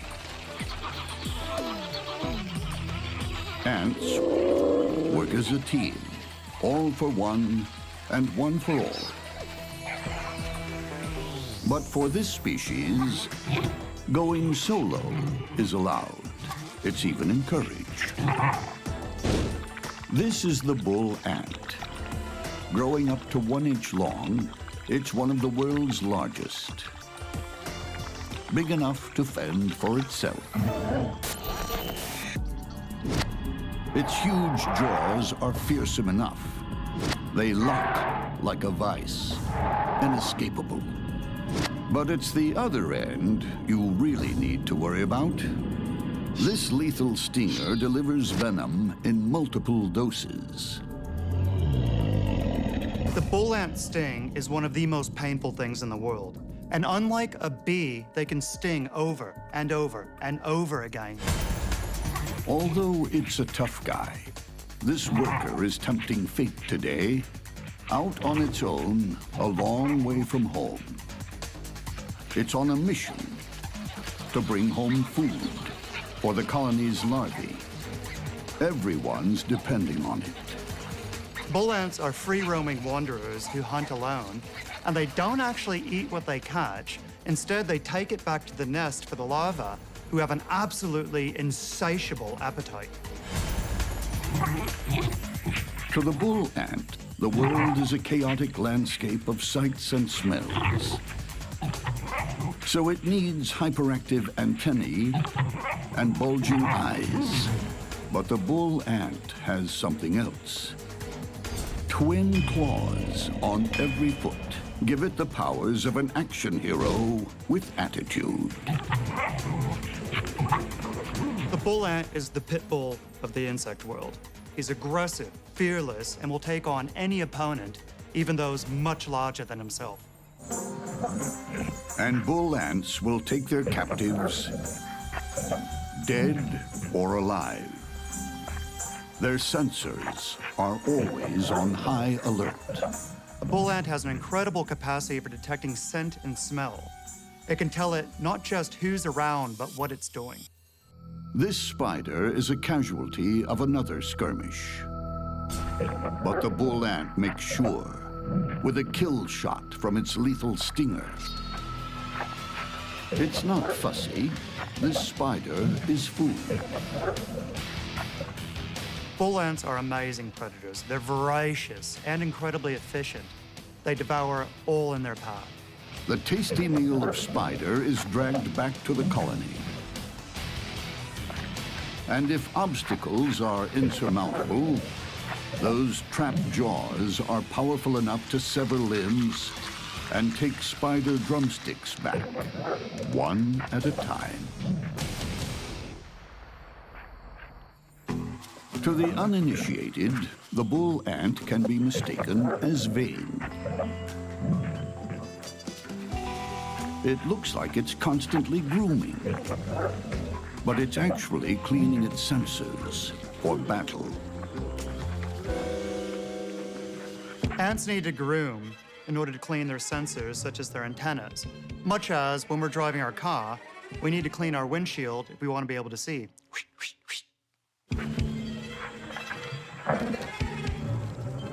It has to be on guard every moment it's away from the colony.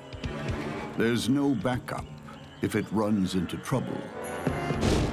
And this is trouble. The deadly redback spider. From the Black Widow family, she's renowned for her super toxic venom and lightning speed. But the redback has something else for the unwary. A super-engineered web.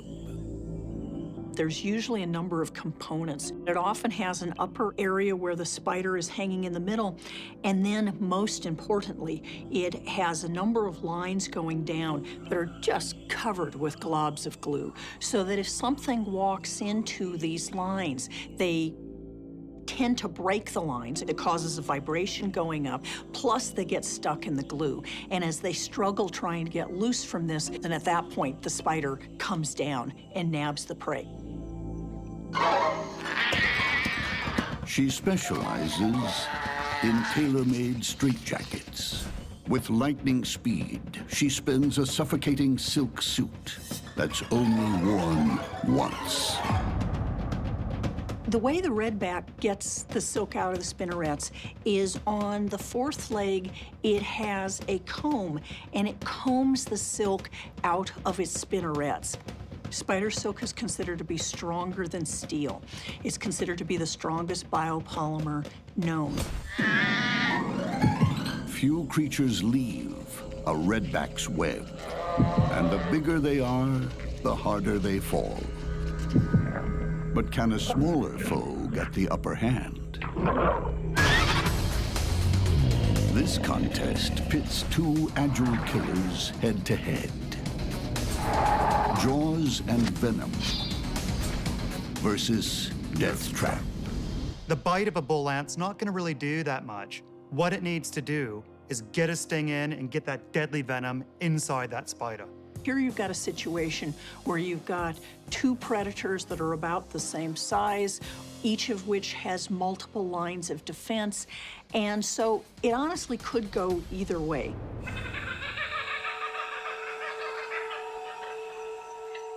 This bull ant still hasn't found dinner for its colony. It forages deeper into a log, unaware of the deadly trap ahead. Although the redback is venomous. Actually, her most important weapon is her web, and her web is like Kevlar dripping with superglue. One false step is enough.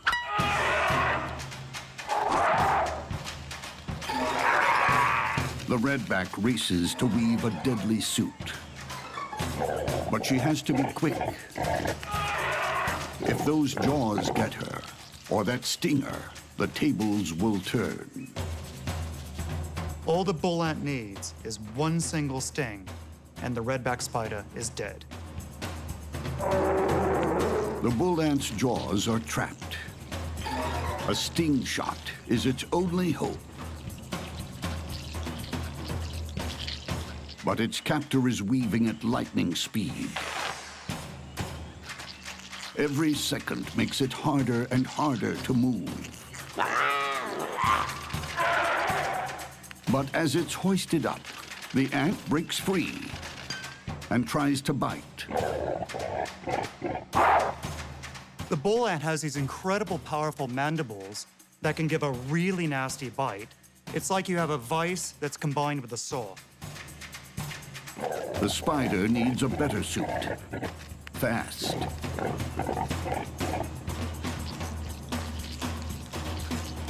Again, her wraps subdue the ant. Only now can the redback get close enough to inject its venom.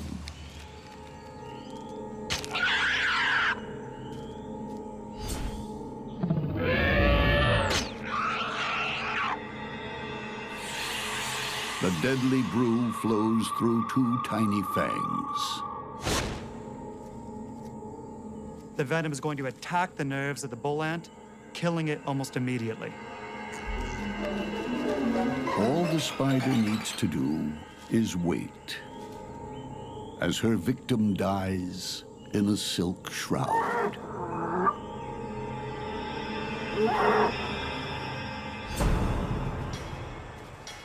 Far from the safety of its colony, a bull ant pays the price for going solo. No one heard it scream. I don't think a redback that had fallen out of her web or was out of her web wandering on the ground had any chance against a bull ant. But a redback that's in her web, she has total control of the situation. In nature's tiny world, an ant's life means something. For this skillful redback, it's a fresh meal before she's ready to kill again.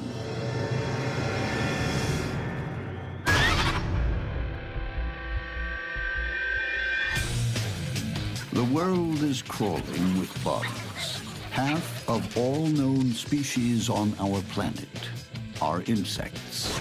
Some crawl on land, others lurk beneath it. Some climb, others live in the sky. There is no escaping bugs.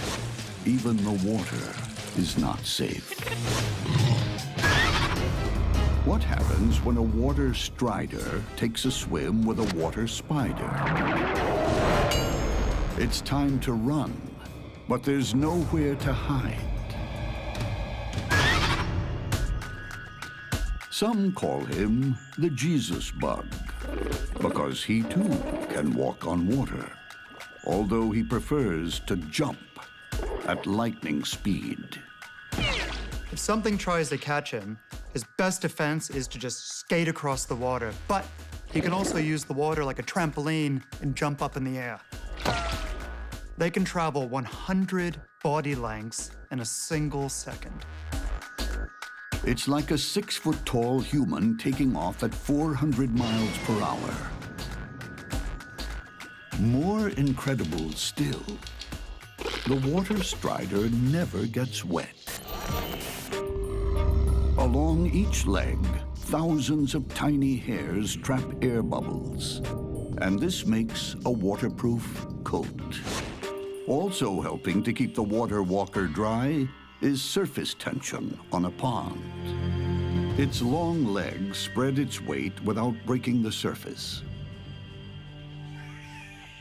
they distribute their very light weight in such a way that they don't break the surface tension of the water. This allows them to use the water as basically a big piece of bendy rubber. Buoyed by this skin of water, the strider wields a lethal weapon.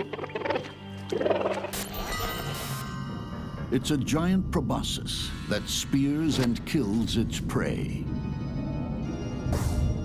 It also doubles as a drinking straw for insect innards. Like a hypodermic needle on legs. His bite is mean. A small creature that can't handle the water soon becomes Bug Slurpee. Water striders feed on the water surface. They're basically an undertaker who make the sick and dying die. The water strider turns any pond into a battleground, but it doesn't have the field to itself. The water spider is just as comfortable on a pond as it is on land. Water spiders are able to travel across water much more effectively than most other spiders or many other invertebrates. If they were a car, they're moving on the order of 300 miles an hour. I mean, they're just incredibly fast spiders. Though this female is bigger than the strider, she still doesn't sink or get wet. She also relies on tiny hairs to make an air suit. Even more astonishing, she has tiny claws at the tip of each leg, giving her incredible grip on the water surface. If they really want to take off and run after something or run away, they're able to literally gallop on the water. They raise their legs up and are literally running across the water in a gallop. And they have relatively waxy feet and they have long legs, and so they're able to make use of a small dimple of surface tension on the water and walk on the water. They hold their front legs and their back legs out, holding onto the water, and then they use their middle two legs to stride, and the little dimple of water acts like an oar. So literally, they're moving along like this in the water. And when a potential reel, like this fly, hits the water, it telegraphs ripples straight to the spider's sensors. By putting their feet at the water's edge, they're responding very closely to vibrations coming from the water. They're exquisitely sensitive to those vibrations. There are worse ways to go than drowning.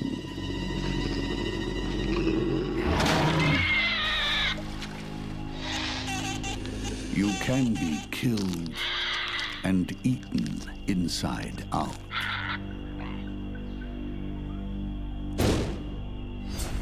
In a face-off between these two floating attack machines, it all comes down to who moves first. The spider is strong and fast, but the strider is even faster. The lineup is against water striders, which are fast, zippy on the water's edge. Water striders cannot compete with water spiders on strength. They need to be able to detect the danger and get away. It'll be a case of the quick or the dead.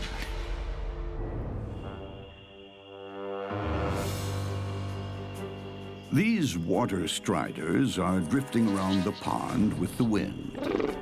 At the water's edge, the spider dangles her sensitive feet, picking up the slightest movement. The striders, too, are feeling for vibrations, but they're unaware of the spider hidden against the rock. They tend to be very nicely camouflaged. Often they have coloring that up against rock faces, you just don't see them. Unaware, two striders have drifted into easy range.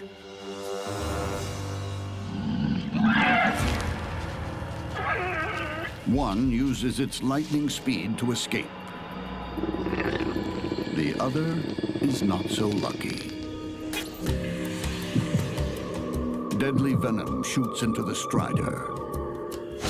It will never know what happened. The fangs are used to squish the prey up to some extent. It is simultaneously regurgitating digestive enzymes. So what they're basically doing is they're dissolving the prey, turning it into a protein milkshake, and then sucking it down. The strider is turned to liquid. The water strider was in the wrong place at the wrong time to mess with a water spider. In Bug Water World, no one gets wet, but you can become a drink. There's no place like home sweet home, unless you're a bug.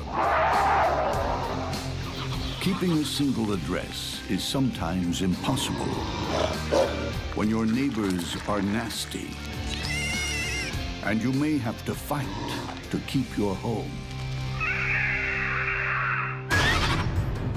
Who gets the spoils when a white-tailed spider tries to evict a black house spider?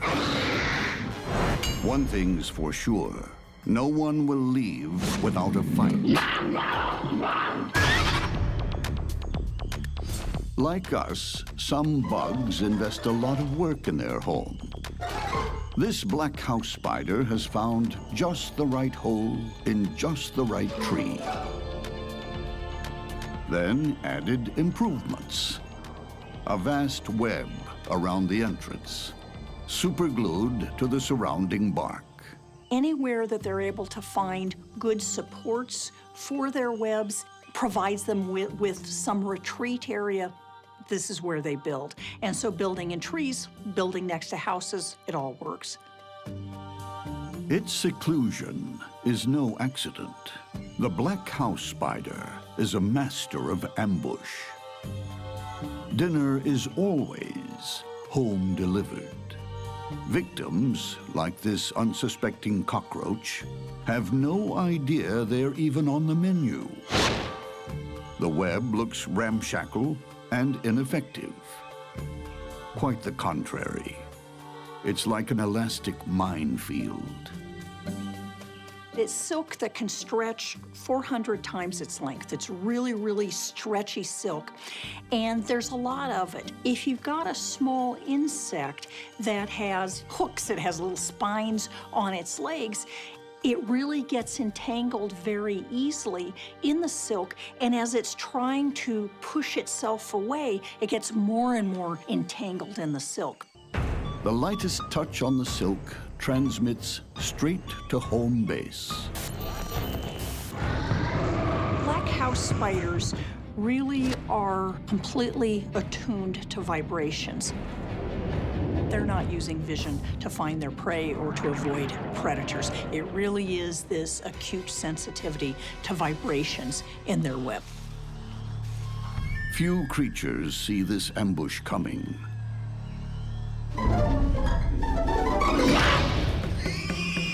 A venomous bite seals the deal. But the spider doesn't stay on the street for long. It always eats in. Not all spiders are homebodies. Some are drifters, like this white-tailed spider. She's not tied down with webs and maintenance. She's a roaming assassin who prefers to eat out.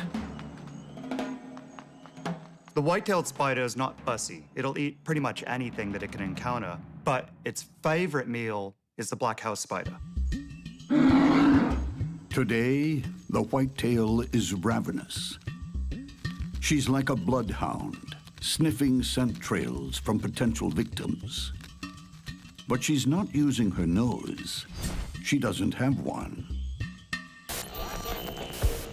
The tips of her legs are equipped with scopulate hairs. Underneath the hairs are chemical sensors that guide her to her target. Because the white-tailed spider uses its feet so much, it's absolutely important that it keeps them very, very clean. And those chemical sensors have just detected a black house spider. Whitetail doesn't bother too much with the defense. This is an animal that's all about offense. It goes out looking for trouble. It starts the fights, and it finishes them. The roving assassin is about to become a home invader. And the black house spider won't back down. One thing's for sure, there will be only one survivor.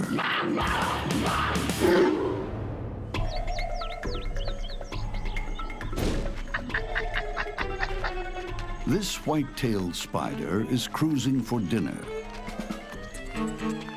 She has no web, no family ties, no fixed abode.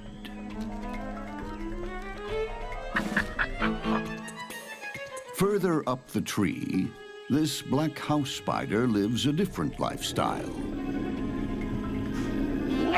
It set an elaborate web outside its permanent home. Now it's monitoring for vibrations, hoping whatever's coming will be another meal.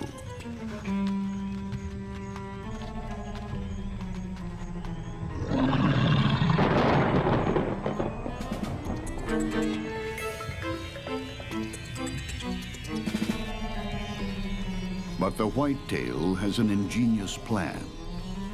It'll use the black house spider's own web to lure it out. The black house is being played like an old fiddle. Whitetail is a trickster. It'll sit there and pluck on another spider's web, mimicking a prey trapped in there, and then nails it like lightning. The black house takes the bait.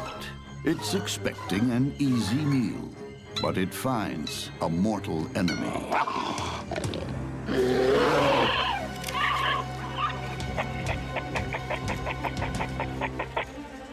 The black house throws a decoy, its own leg.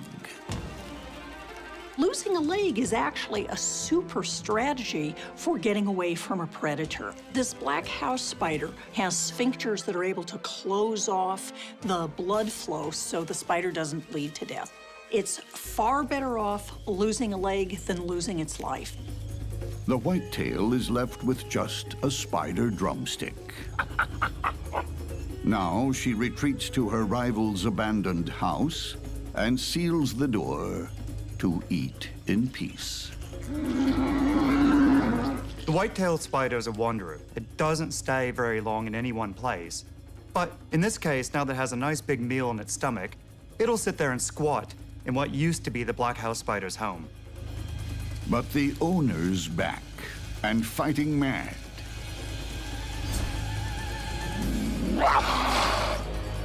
It plans to repossess its house.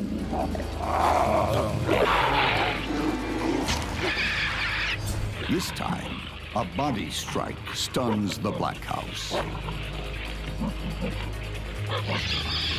Dropping limbs won't help it now.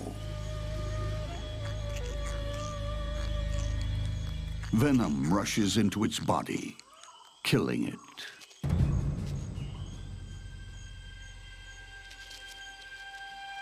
There's one final indignity. The black house spider will be consumed in its own home. In Bug Realty, you can be evicted and eaten on the same day.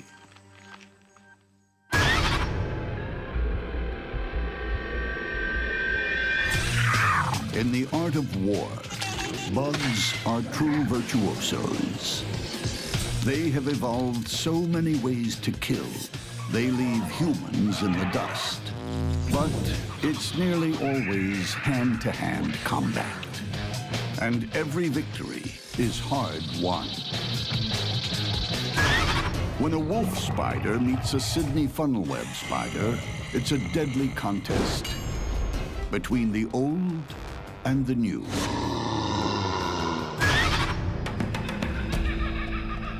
Although there are almost 40,000 species of spider, they come in two main categories, modern or primitive.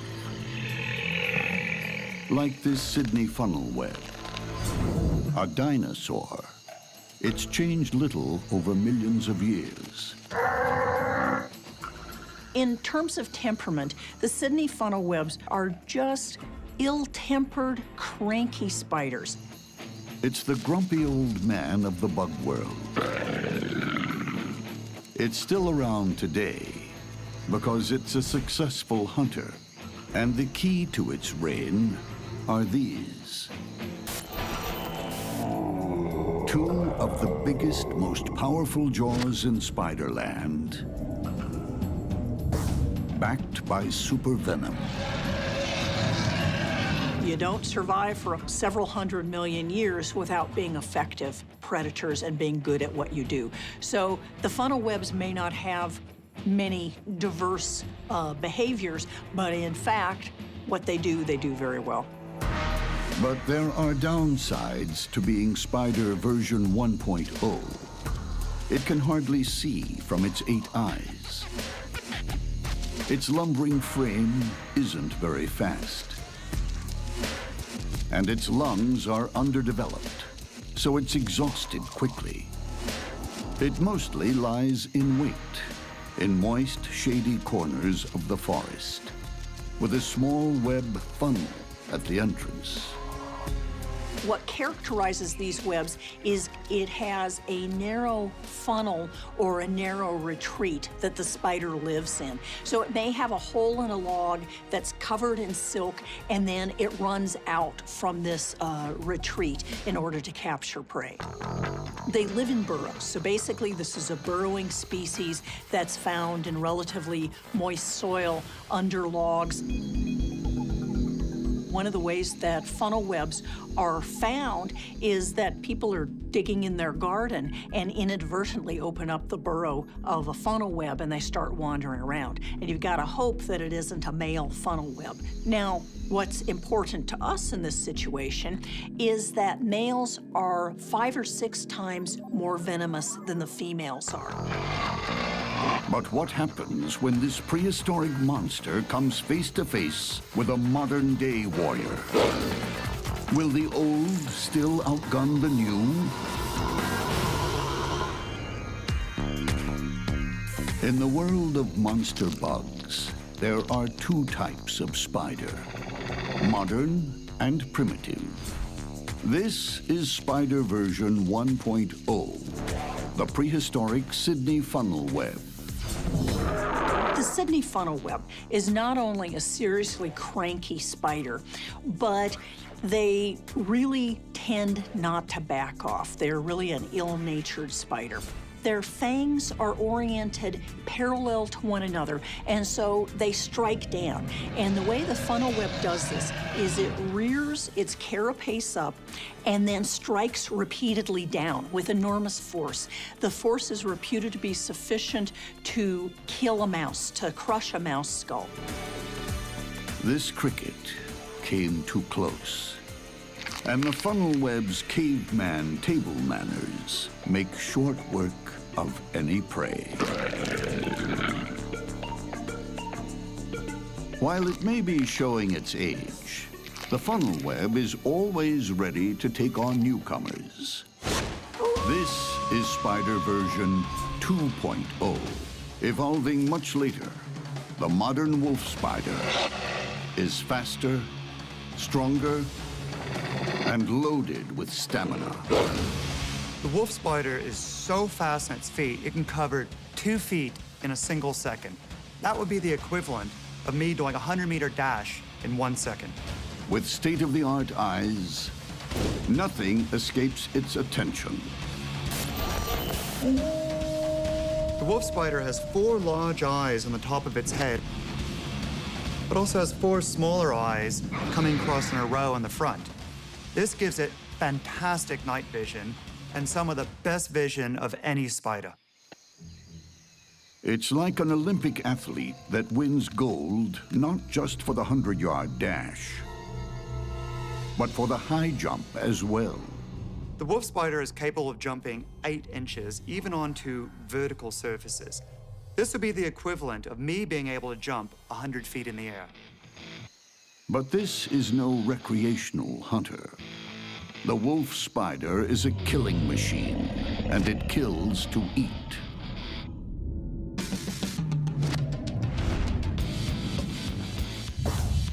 It's also a master tactician, using stealth, cunning, and patience while it stalks its prey.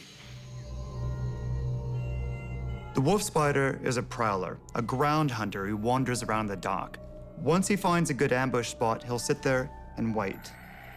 And once he sees a good prey animal, he'll either jump on it or chase it down. It lies in wait for a hapless victim, like this cricket.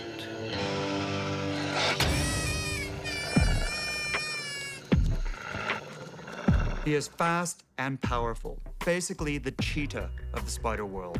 He hits his prey so fast and so hard, they literally get bowled over.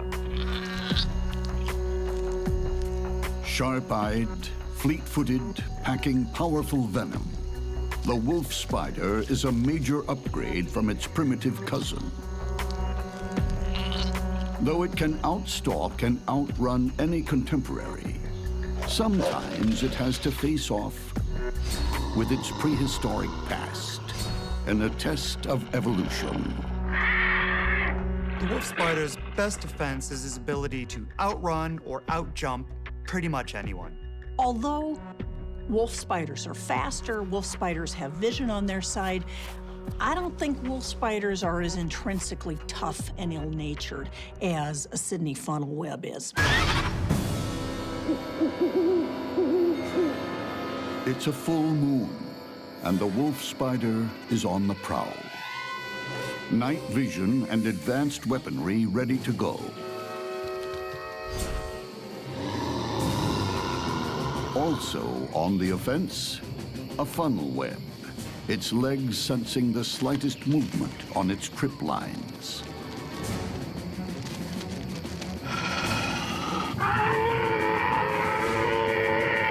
The funnel webs will rear up, and you can see venom dripping out of the tips of their fangs. And they will stay in this position for 10, 15 minutes, ready to strike should the potential predator or prey come any closer.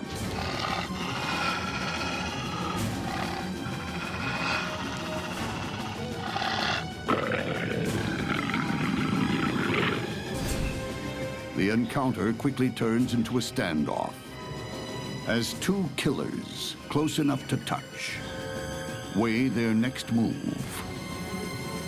It's a tricky standoff, like 2 gunfighters waiting for the other one to flinch. The funnel web spider has bigger fangs, but the wolf spider has the speed. One thing is for certain, the next move will be fatal.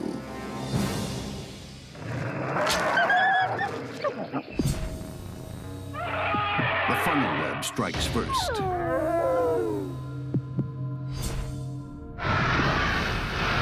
As the funnel web's massive jaws rip open the wolf spider, venom floods in.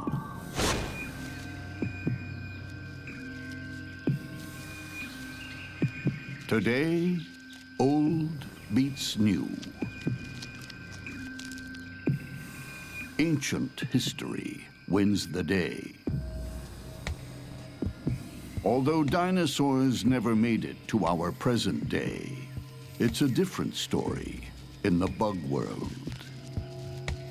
Here, living history proves that new isn't always better.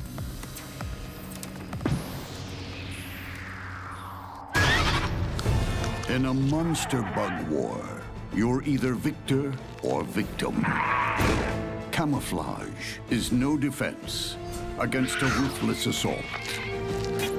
A lethal stinger is powerless, encased in a silk coffin. Speed is no match for stealth and cunning. And sacrificing a limb is no guarantee of success. When bugs go to war, only the victor lives to fight another day.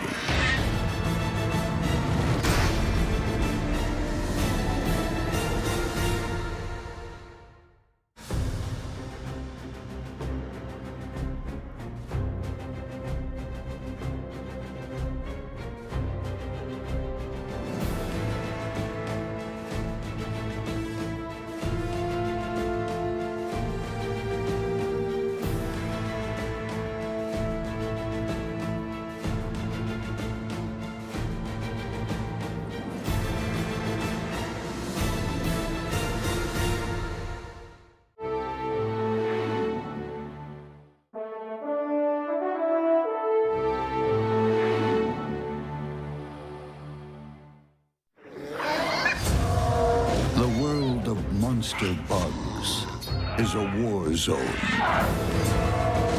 There are no truces,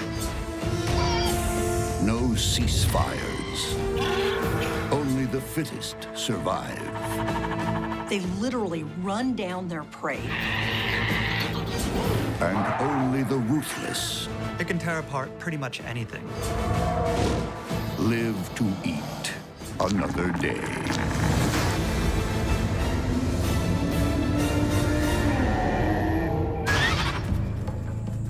In the monster bug world, there's nothing more unsettling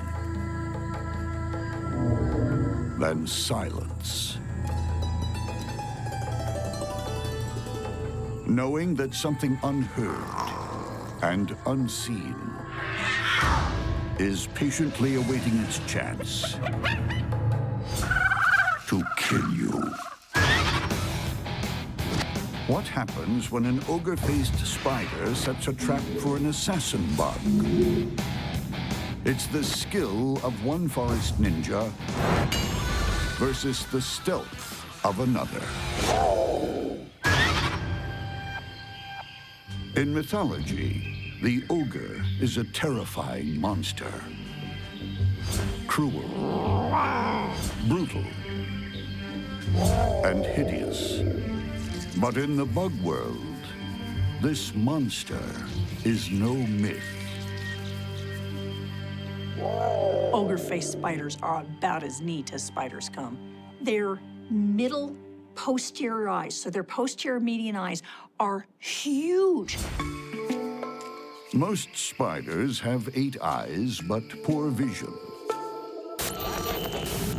The ogre-faced spider has military-grade optics that turn night into day. They're outstanding at collecting light at night so that they see very, very well in darkness. Their vision at night is far better than cats and better than owls. That's extremely bad news for passing prey. But even more astonishing is the ogre-face's weaponry. What these spiders do that is absolutely unique in the animal kingdom is they build a very, very specialized web. Hanging from a threadbare silk scaffold, the ogre-faced spider starts weaving a weapon. An expandable net that traps the unsuspecting in the blink of an eye.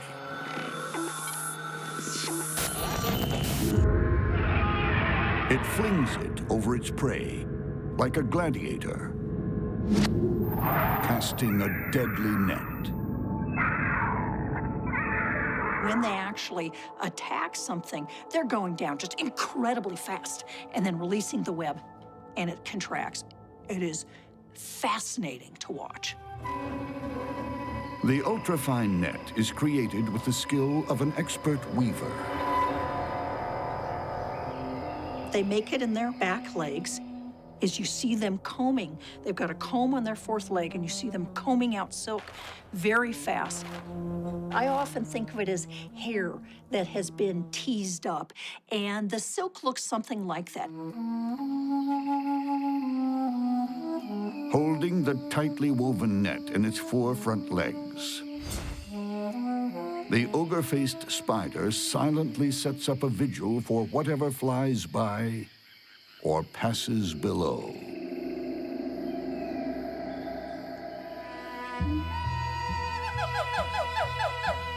Equally fascinating, every bit as silent and deadly, is the assassin bug. Watching the assassin bug move is like watching a Shaolin kung fu master walking across rice paper. Gentle, silent, careful. Not a single mark, not even the most minute noise. No wonder it's called the assassin bug. Its weapon of choice is part long, sucking mouth, part syringe for injecting venom. The assassin bug stabs its prey using this long beak-like structure called a rostrum. But with the rostrum, it has additional microstructures called stylids. And what they do is they open up small tears inside the prey, which facilitates the venom flowing in. The assassin bug feeds on any insect it can catch. It's even been known to skewer bats and humans. But it doesn't rely just on its rostrum. It has antennae as long as its body, which gather intel on the grasshopper it's silently stalking. It also plays smart. It imitates a wafting breeze. The assassin bug is being very clever here. As it gets quite close to the prey, it makes its footsteps bouncy and irregular, creating the kind of normal environmental background noise produced by a breeze. And then, with its prey within reach, it does something very odd for a master stalker. It reaches out with an antenna. Assassin bugs have a peculiar habit of using their antenna to gently tap their prey a few times before stabbing them. It's a poorly understood phenomenon. We don't know if it's to confuse the prey or even somehow to hypnotize them, but this is what they do. Whatever the reason, it works. The prey doesn't suspect a thing. Then it's struck.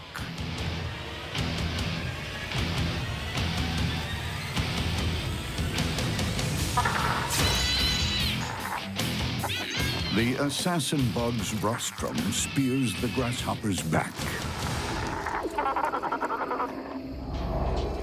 Deadly venom floods its body. The paralyzing action of the venom takes effect in 3 to 5 seconds. At this point in time, the limbs are unable to move. After about 15 seconds, it is completely paralyzed, even though it's still alive.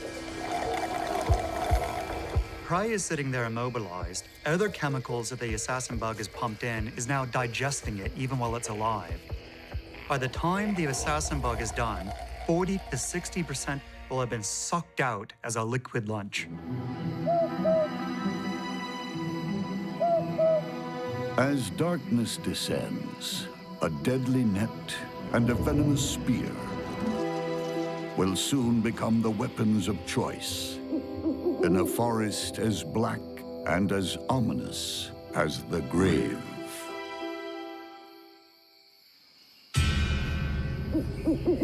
Two Bug World gladiators are about to do battle. One armed with a spear that pierces flesh with ease, and the other with a fast-release net that can finish a fight before it begins.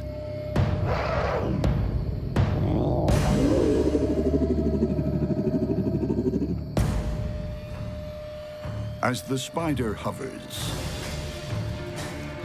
The assassin bug closes in, moving ever so slowly,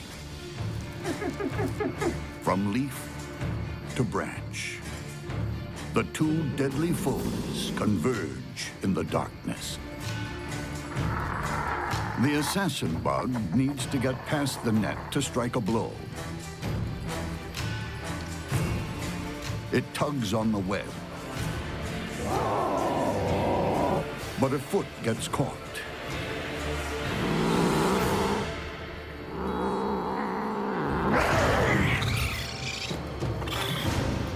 In one swift movement, the ogre-faced flings down the net and scoops its victim into a treacherous tangle of silk.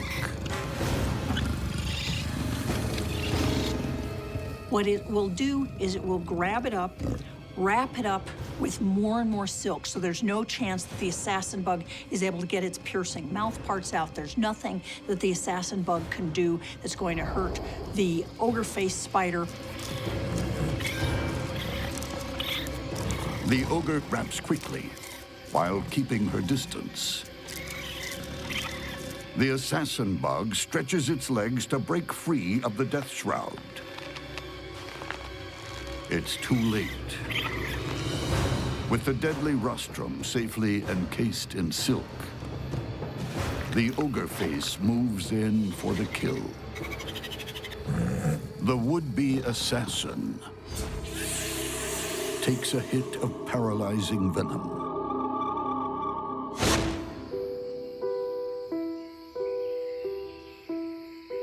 Death is seconds away.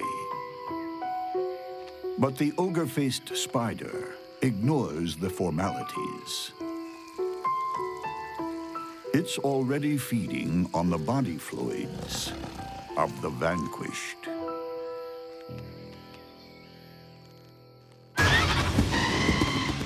In the world of carnivorous bugs, murder is a way of life. If you want your meat fresh, you're forced to kill. But some bugs take hunting to new levels. What happens when a bulldog raspy cricket and a whistling tarantula come to blows? There are no holds barred. If you're an insect, you enter the grassy bushland of the bulldog raspy cricket at your peril. It's the stormtrooper of the bug world. Compared to the raspy cricket, other crickets are pushovers. These guys are just nasty. Bulldog raspy crickets are very fierce fighters. They launch themselves at the prey with the aim of just cutting it to pieces. The raspy cricket is built to kill. Two massive compound eyes, heavily armored thorax, front legs bristling with deadly spines, and mandibles that cut through prey like a chainsaw. The raspy cricket's mandibles are just plain deadly. It can tear apart pretty much anything. Snip, off comes a leg. Snip, off comes the head. Raspy crickets are also supermodel. They'll go anywhere, anytime. Raspy crickets are very tough to escape from. Not only are they great jumpers, but they're great climbers, they're fast on their feet, and they can fly. And they never back down. Once you're in a raspy cricket's sights, it's locked on to kill. The antennae are very long. They use them both to pick up the scent of the prey, but also physically to tell them what's nearby. And the second one makes contact, this cricket launches and starts biting and tearing it apart.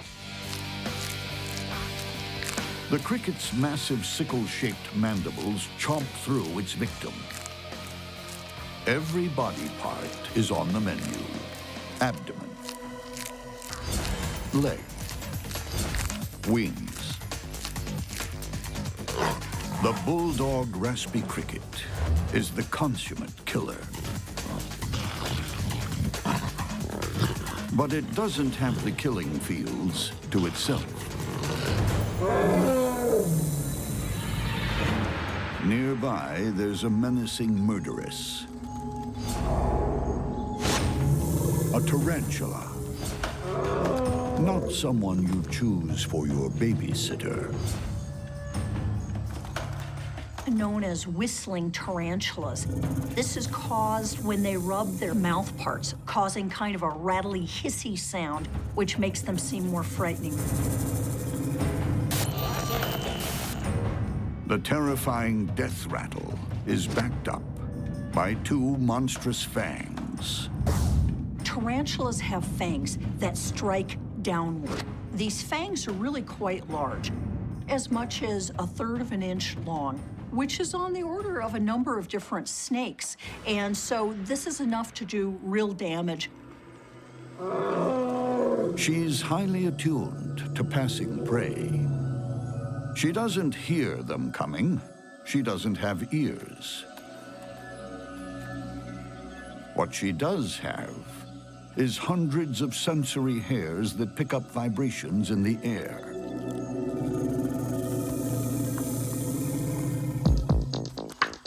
And the whistling tarantula has another early warning system. She lays a thick bandage-like alarm bell with two huge spinnerets that act like web-weaving fingers,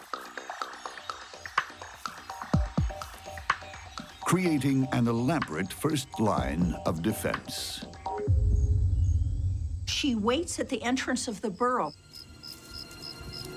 And one of the advantages of silk coming out from the burrow is that it helps provide sensory information or vibratory information as prey walks by and touches the silk.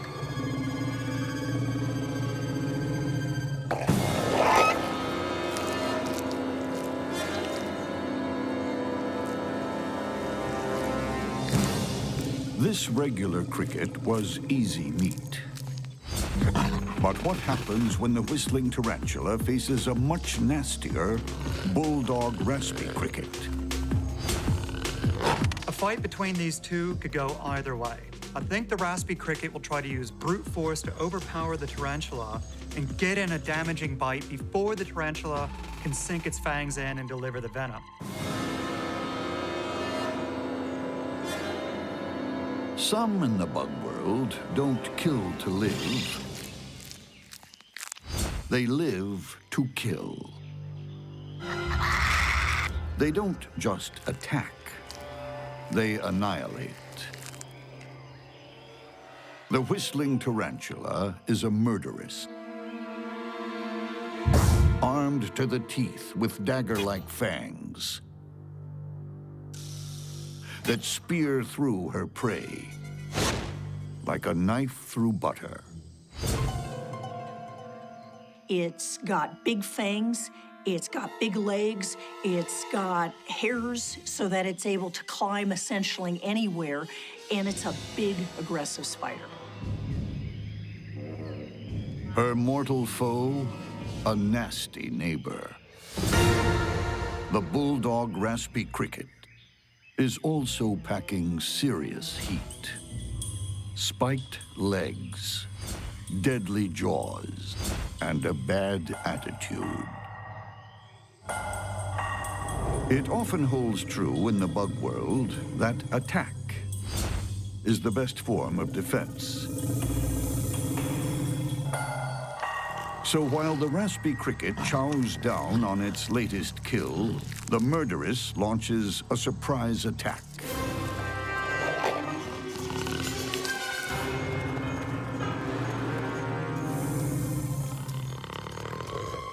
The cricket lashes out with its spiked legs.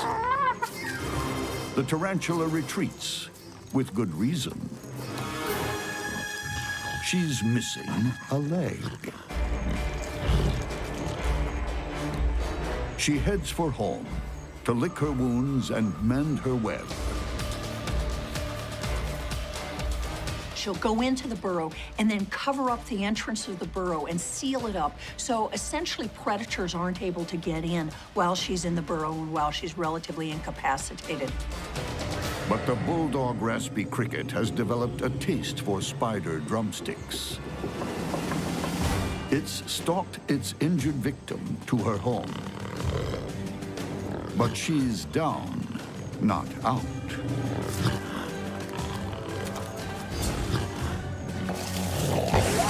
A massive body kick sends the killer cricket reeling. But the cricket is nobody's football. Each combatant has scored a blow. Now it's really on. One of them is going to die. If that raspy cricket gets its strong jaws onto the soft-bodied tarantula, the tarantula is absolutely done for. So it's really a battle of timing and speed here. The stormtrooper is back, madder than ever. It flushes the tarantula from her burrow. She makes a break for it. But the raspy cricket's mandibles shear through the tarantula like colossal bolt cutters. Once they start biting the prey, they sit cross-legged with their arms locked together, forming a spiked cage that the prey has little chance of escaping from. The murderess has met her match. She's not just eaten. She's torn apart.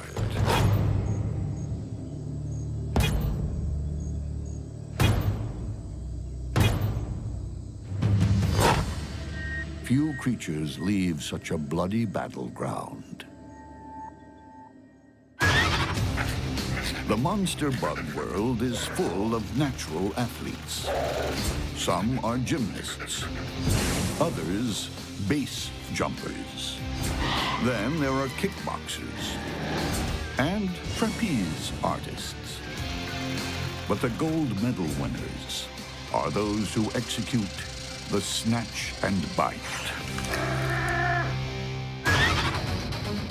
When a house centipede and a swift tree mantid meet to compete, the loser will become the winner's trophy.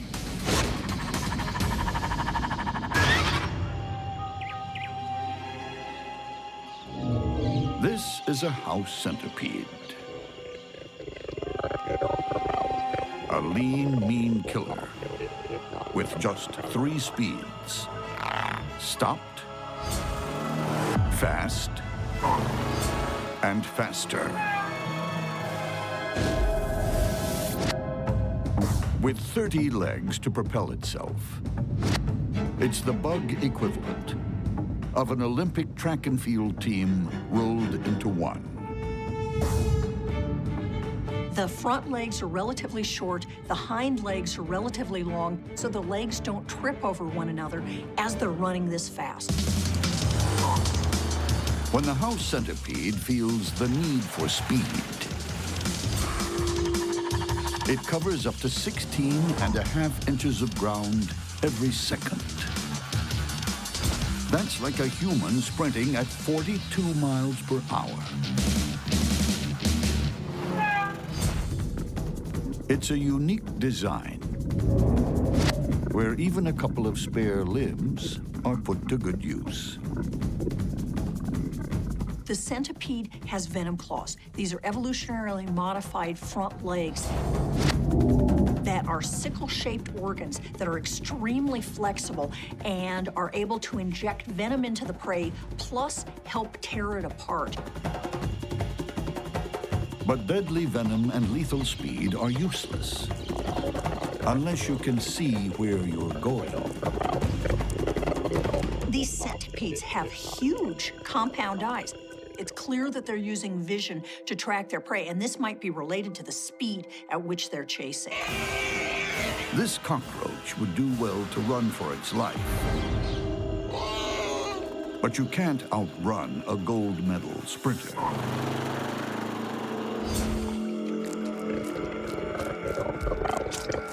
House centipedes are incredibly voracious predators. They literally run down their prey. But the house centipede isn't the only speedy, sharp-eyed predator patrolling the rainforest arena. It's also the domain of the swift tree mantid, an accomplished all-rounder at blood sports. These are a pretty small mantid, only about an inch in length, but they're just as capable as a larger mantid and can punch well above their weight. Its opponents are hit with a deadly combination: powerhouse limbs, mean mouth parts, deadly spikes. The swift tree mantid is like the leopard of the bug world. It's really well camouflaged, it's fast, and it tears its prey apart with savage bites. Thanks to its huge compound eyes, it also has superb vision. The swift tree mantid has enormous eyes and incredible visual acuity. That's particularly important where both predator and prey are relying on camouflage. If it can pick a prey just standing out a little bit, or a tiny shadow where there shouldn't be a shadow, or a little flicker of movement, that can be enough to give the game away. The mantid is no slouch at concealing itself either. It's a medal winner when it comes to hide and seek. Evolution has resulted in the swift trees having perfect camouflage. Imagine it's like a special forces soldier having a camo suit that allows him to match perfectly the bark that they're on. So just by standing still, they disappear. And if their camouflage ever lets them down, they're super fast out of the starting blocks. With all the confidence in the world, they leave just about any predator in their wake. The swift tree mantid is extremely alert and bold. These guys are quite confident to just brazenly stroll around the smooth bark that doesn't offer any nooks or crannies to hide in. That's because they know they can outrun pretty much any predator that comes by. When the swift tree mantid and the house centipede compete for gold, this is winner takes all. Deep in the rainforest arena, two cold-blooded killers are about to slug it out for the gold medal in combined blood sports.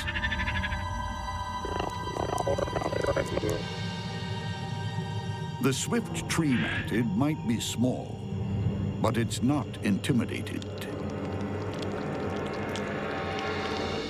The swift tree mantid is extremely alert and bold. It's seemingly unafraid of aggressors, even ones much larger than itself. When confronted, it'll stand its ground, pull some intimidating-looking poses, give a wicked stare. Is the mantid bold or just plain foolish? Its opponent, the house centipede, isn't backing down either.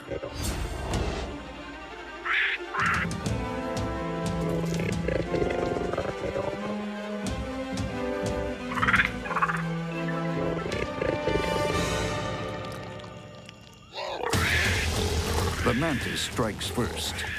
It catches the centipede off guard. But the bigger centipede counters and stabs the mantid with its venom claws.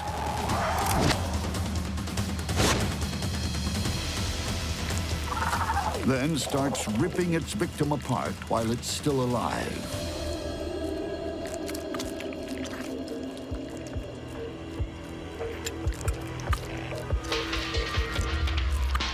The mantid's insides get sucked up like a sports drink.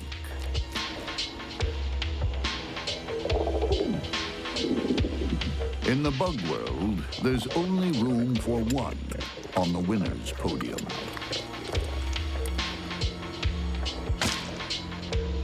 There are no silver medals.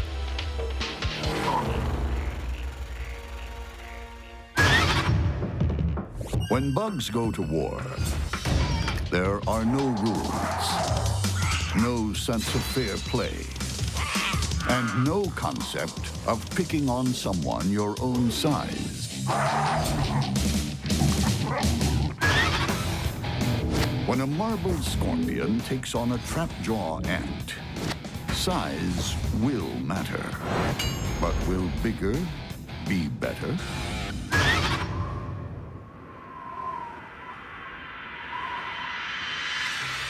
This ancient rainforest is home to one of the bug world's most durable survivors, the marbled scorpion. Its weapons might be primitive, but they've been tested by time. Scorpions have chased down their prey for more than 300 million years. They're really evolutionary survivors in that they are effective predators that know how to get the job done. The scorpion's tools of the trade are an ostentatious display of murderous intent. Anything but concealed weapons. Scorpions have two main weapons. They have their pinchers, where they're able to grab prey, hold it, and tear it apart. In addition, they have the tail with a venomous stinger at the end. So they're able to grab prey, crush it, and sting. Scorpion venom can kill in an instant. But its eyesight is weak. Instead, the scorpion locates its prey with sensory organs that work like high-tech antennae. They've got something that are known as pectines behind their fourth pair of legs on their belly. They act like radar, so they're very sensitive to chemical information, to vibratory information on the ground below them. The marbled scorpion is also very wily.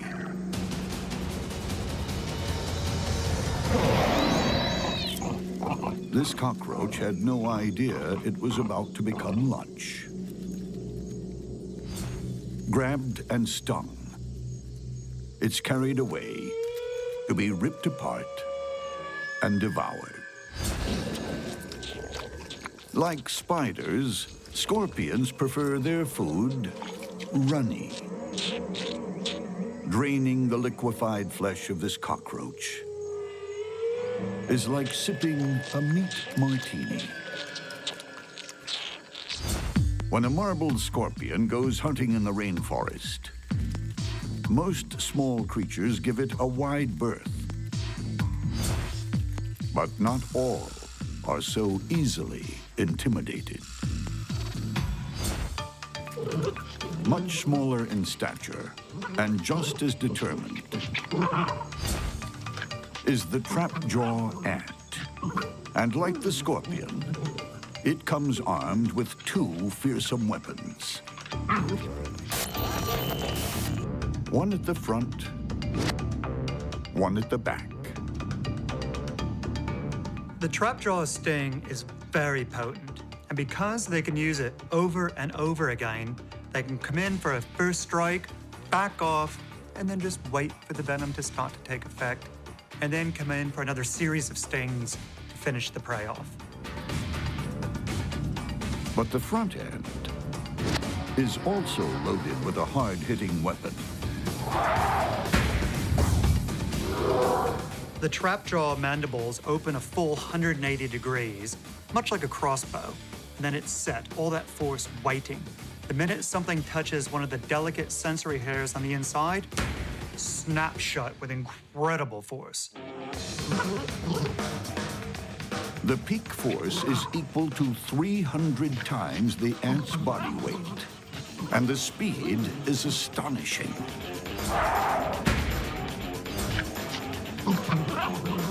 2,300 times faster than the blink of a human eye. The force is so strong, it can actually pop the prey open. Sort of like a melon being crushed to expose the soft inside. What a way to go. But those jaws don't come alone. They arrive en masse.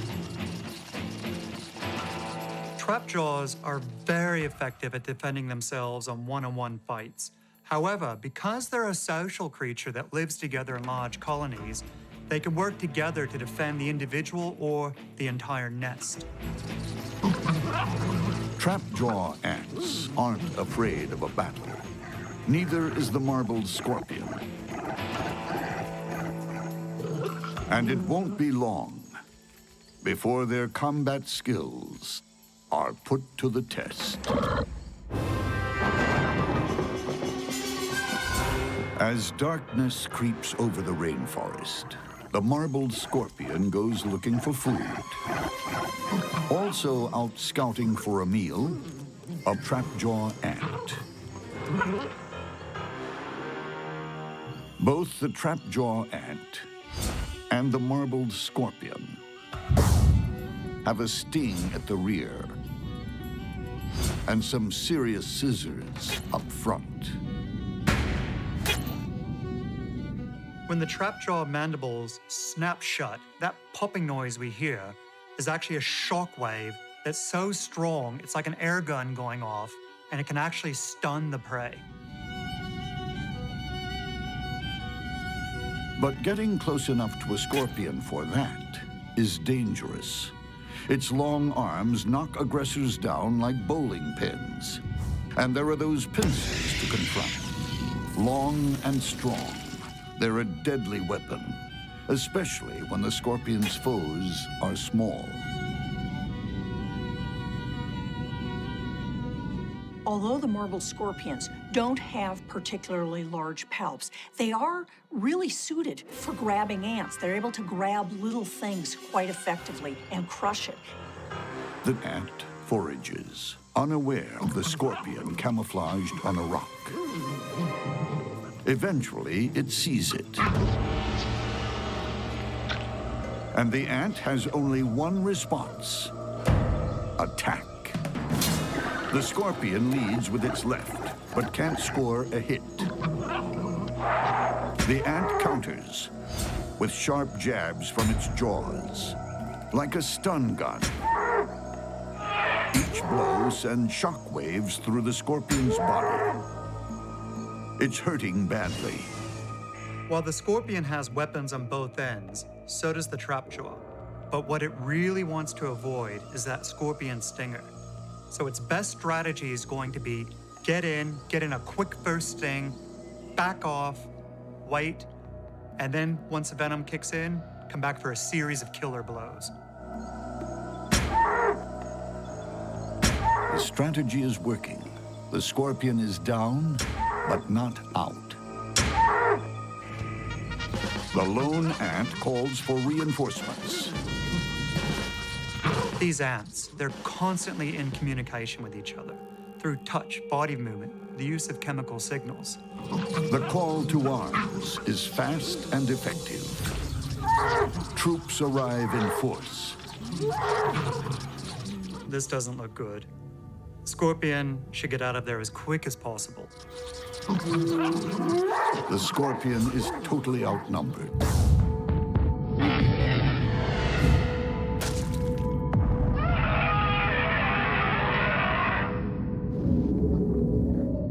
Stingers plunge into its body, all over its limbs. Multiple stings send deadly venom coursing throughout the hapless scorpion's body cavity.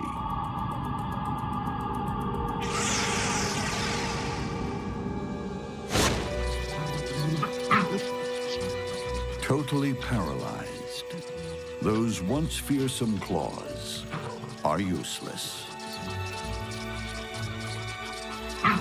The marbled scorpion is destined for a marble mausoleum.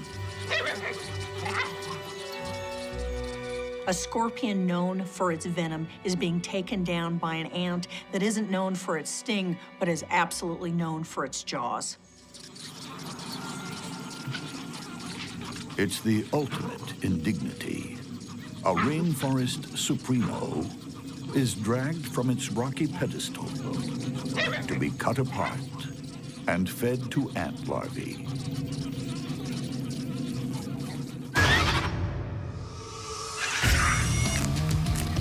In the world of bugs, it's a jungle out there. And there's only one law in this jungle. It's eat or be eaten. When two bizarre spiders go into battle, it'll be a bug fight with a difference. One jumps, the other spits. For all its benign natural beauty, the rainforest harbors some truly odd creatures. The metallic green jumping spider looks like an 8-legged disco dancer. But it's an agile, spring-loaded killer. Jumping spiders typically make the largest leaps to get from one location to another. When they're getting ready to attack, they'll use much smaller leaps so they can aim with absolute precision and get the bite in that perfect spot. The jumping spider might be tiny. From end to end, no more than a thumbnail. What it lacks in size, it makes up for with sheer athletic ability. And it's got something else. Brains. Jumping spiders display a level of awareness that is remarkable, far beyond most other spiders or bugs. They're intelligent and inquisitive, but most remarkably, they can adapt their hunting as the situation changes. It has all the animal cunning of a jungle cat. Jumping spiders are sometimes referred to as 8-legged cats, mostly because of their very large eyes, but they're also very feline in their predatory behavior. They'll stalk their prey, they'll circle it, they'll leap onto it and then bring it down with their fangs. In the human world, stalking is a crime. In a bug's world, it's a skill that puts food on the table.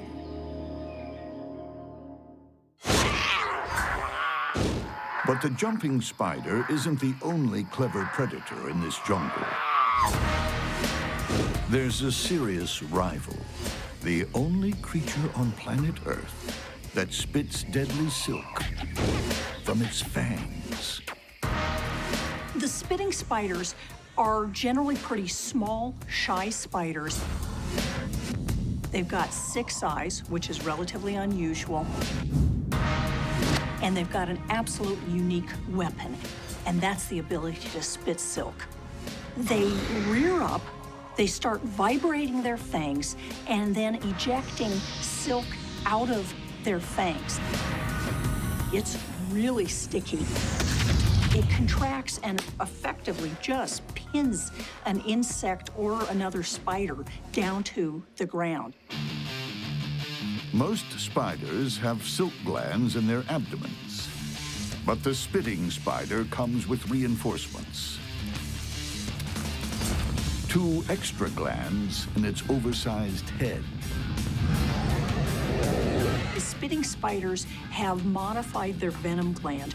The front of the venom gland produces venom the same way in other spiders, but the back end is modified so that it's producing a combination of glue and silk.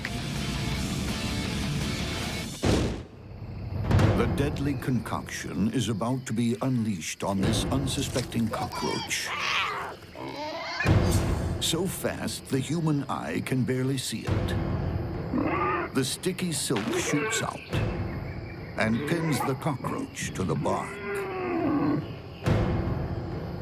It'll come in and sting the prey very rapidly and then back off and wait until the venom actually works on the roach. A cockroach isn't much of a foe. For a spitting spider, it's just food. But it's a different matter when the food can fight back. While the jumping spider might look like it's missed its calling as a disco dancer, this is not a wimp. If it can get into a position to attack the spitting spider, it will. The spitting spider, it depends on if the jumping spider is in the right range and it's able to respond rapidly enough and pin that jumping spider down. In a bug world jungle, two pocket-sized predators are on the prowl. One, an expert stalker, able to launch itself at an enemy like a jungle cat. The other, armed with an assault weapon straight from science fiction. Fangs that spit deadly silk with pinpoint accuracy. The spitting spider is able to shoot gluey spit out of its fangs at incredible speeds that rapidly pins down its prey. It's just a matter of time before the predators cross paths and cross swords. Like a leopard, the jumping spider has stalked its victim, silently, relentlessly. It leaps at the spitting spider, but it's off the mark. The jumping spider has made a mistake here. It has lost that advantage of surprise. The spitting spider has all of the advantage. The spitting spider takes a shot. It goes wide, but some of the sticky silk clips the jumping spider's leg.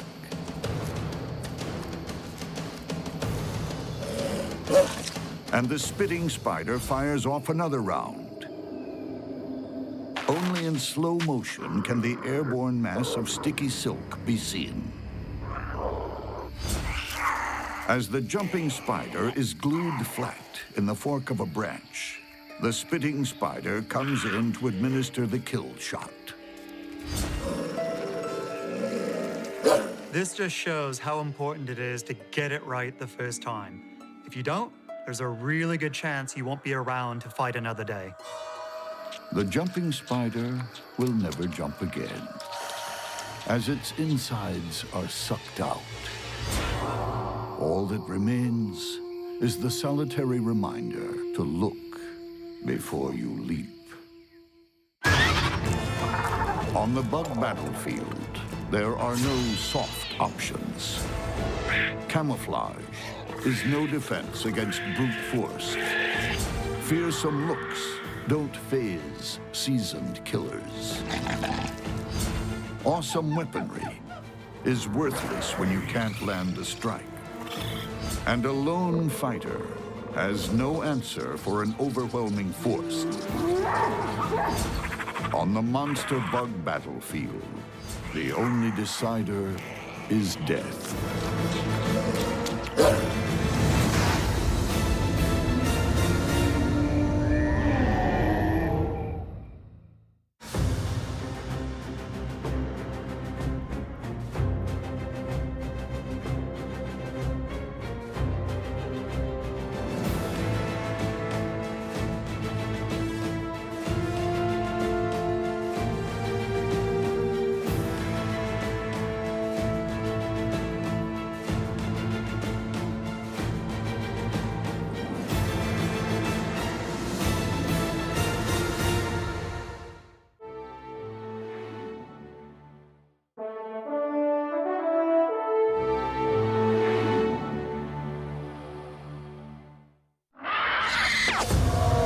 In a monster bug war, there are all kinds of killers.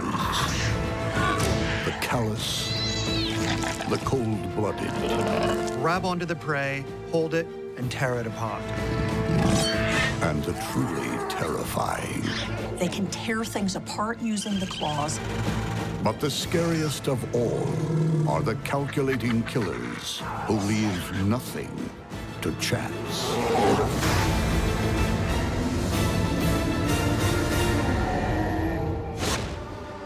Every day, billions of bugs fight millions of individual battles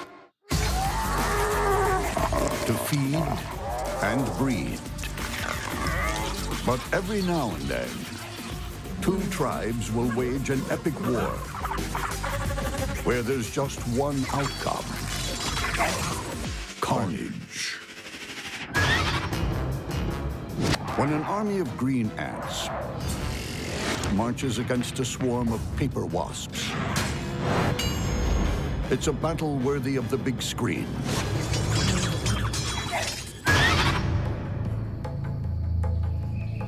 Above the ground, a high-rise militia goes through its maneuvers. Its headquarters is a leafy bunker, home not to generals, but to green ant larvae, who could one day become soldiers in an ever-expanding army. Green ant colonies are generally spread around a dozen trees that might contain up to 150 nests, with 100,000 to 500,000 ants total, all of which will risk life and limb to protect the colony.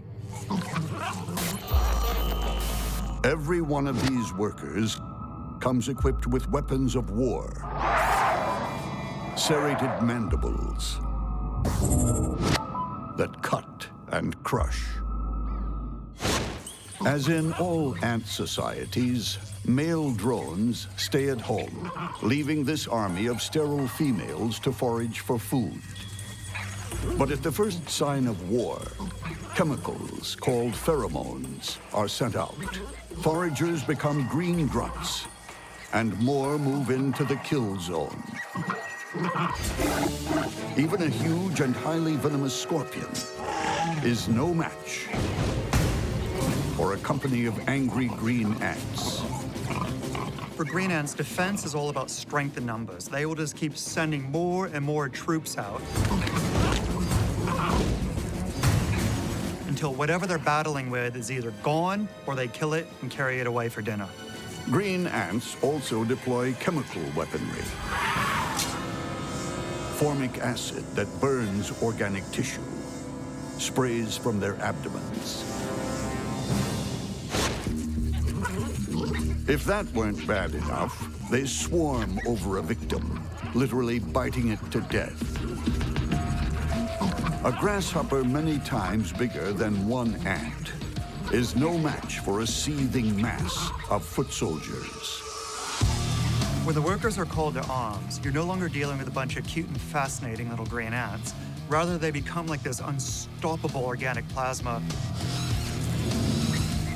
that can deter any predator, whether it's coming from the ground or the air.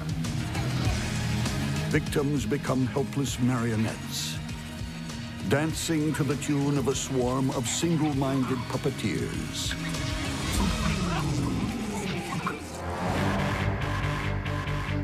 Below this treetop bunker, with its elite soldiers, another force has moved in. A colony of paper wasps.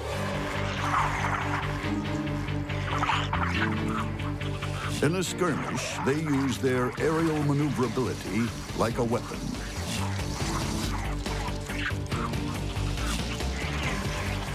Paper wasps don't fly fast, but they hover with intent, like attack helicopters, waiting to strike and feed. Paper wasps are really important because they kill so many pest species of caterpillars. The adults are active for anywhere from 2 weeks to maybe 3 weeks. They spend all of their time going out and foraging to kill the caterpillars.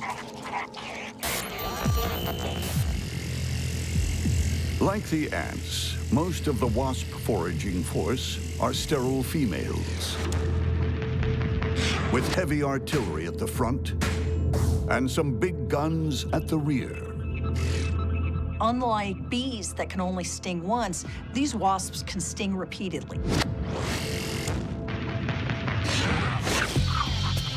But paper wasps don't rely just on firepower. They have tactical coordination down to a fine art. Wasps are actually really smart.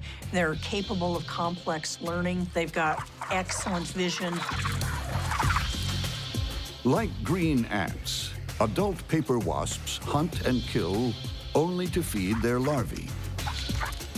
Their own survival depends on it. Wasps feed the larvae with captured caterpillars. In turn, the larvae produce nutrient-rich saliva that's fed back to the adults. Life goes on in the paper wasp nest and the green ant colony. It's live and let live.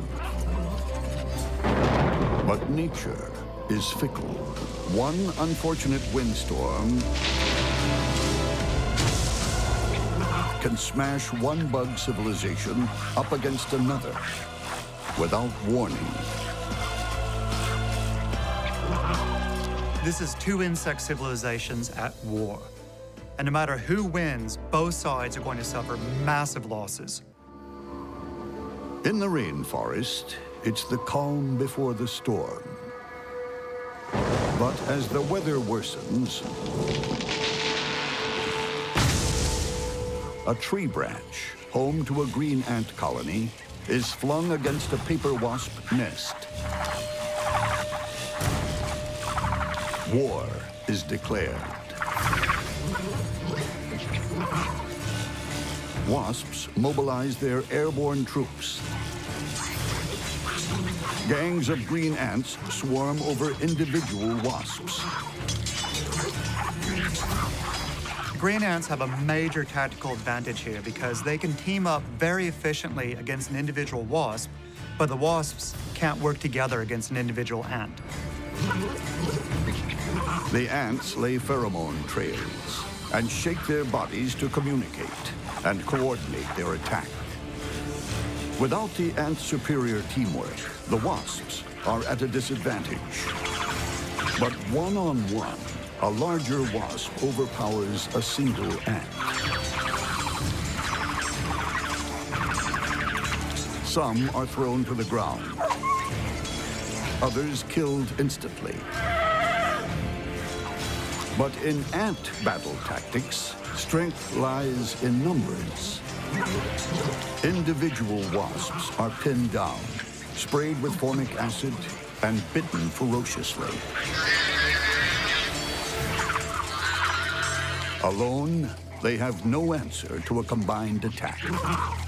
The wasps are so much larger than the ants, and they're not cooperating the same way. They're all actively defending the area, but the ants are able to gang up and pull on different legs. So an individual wasp may have multiple ants attacking it.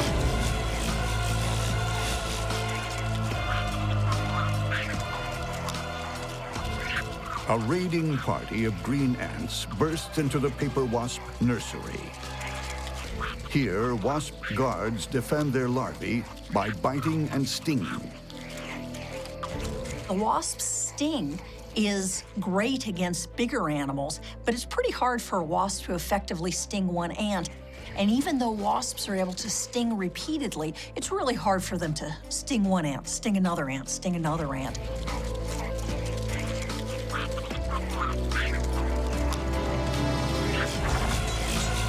The green ants may have the upper hand, but now the wasps retaliate. Mounting a concerted airborne attack, they breach the ants' headquarters. and begin carrying off the ant brood. More and more wasps overwhelm the ant's nest. It's a mass attack. Under the onslaught, green ants scurry to save their young. It's carnage.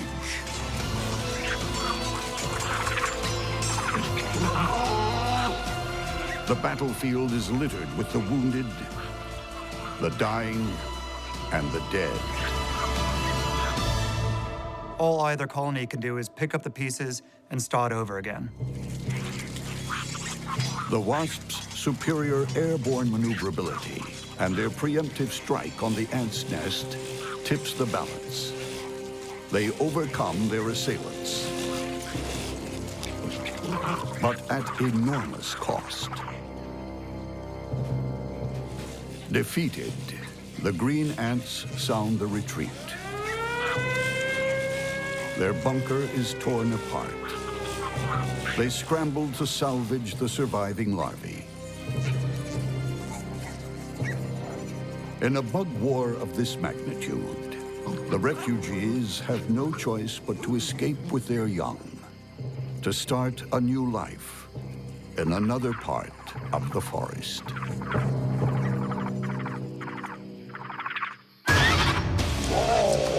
In the bug world, there are many ways to kill. Some slay with weapons. Others with venom. But the deadliest of all may be the bugs with brains. When a Portia spider takes on a long-jawed orb weaver, it's brains versus bite for the biggest prize, survival. In the rainforest, hunters don't come any smarter than this. A flair for strategy. A master of disguise. The name is Spider. Portia Spider, licensed to kill. Portia is a specialist assassin. She prefers other spiders. And her 8 all-seeing eyes can pick them off in all sorts of conditions. The eyes have different functions. The eyes on the side are very attuned to movement. A jumping spider can see 360 degrees. The front huge eyes are essentially recognizing contrast and discriminating distance. Combination of these different eyes, they just have superb vision. Portia is also a mistress of camouflage. Tufts of brown and white hair all over her body, thick brushes on the top of her legs, and thin lower leg segments make her look like forest debris. It's the perfect cover for ambushing prey.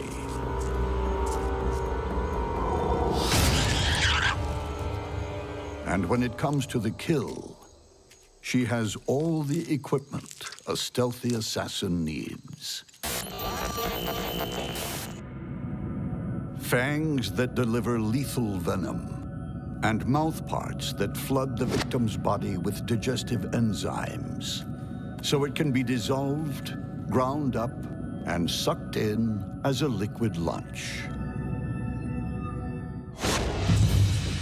But Portia is armed with another weapon you can't see. Portia are incredibly intelligent spiders. What Portia seems to do is locate its prey, figure out where it is, approach it from a number of different angles until it's in an optimal hunting position. She's also a master deceiver. She doesn't just look like leaf litter, she acts like it.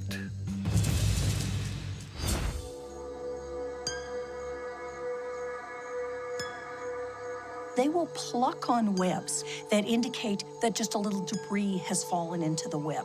And so the spider may come up to the web, try to remove the debris, only to be attacked. You don't mess with a fine-tuned killing machine unless it has a weakness. And this is the arch-villain who could find it. A stay-at-home hunter and a high-wire walking warrior.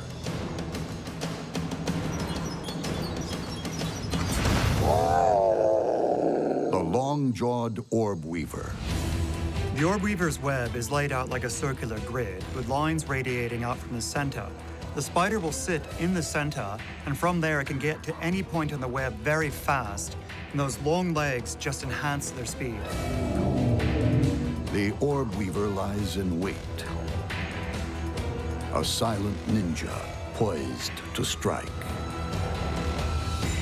Orb weavers have 3 little claws at the end of each leg, and while they're sitting on the web, they're monitoring every little vibration.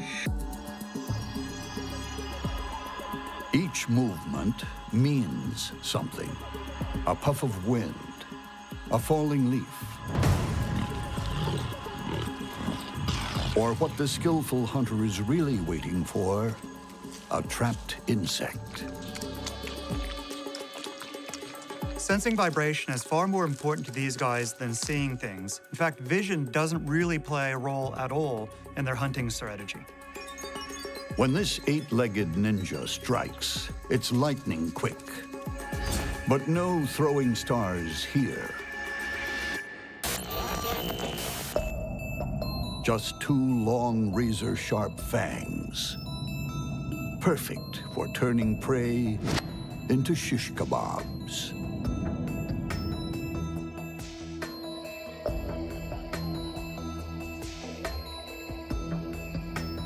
The orb weaver's long body is also superbly camouflaged. Stretched out in the middle of the web, it could be a stick. The fly obviously thought so. Now, wrapped in those deadly jaws, it's not thinking much at all.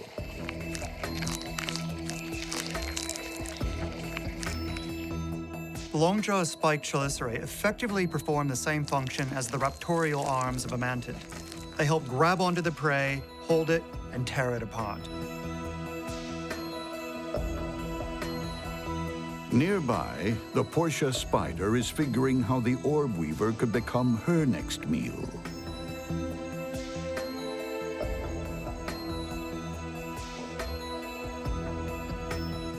A lethal assassin versus a deadly ninja. Only one will survive. In the peaceful surrounds of the lush rainforest, a camouflage specialist stalks a larger-than-life arch-villain. Portia's a camouflage spider. They look like a piece of debris, and that's all there is to it. They don't look like a spider walking along. They don't look like a predator, and they don't feel like a predator. Portia has devised a plan of attack.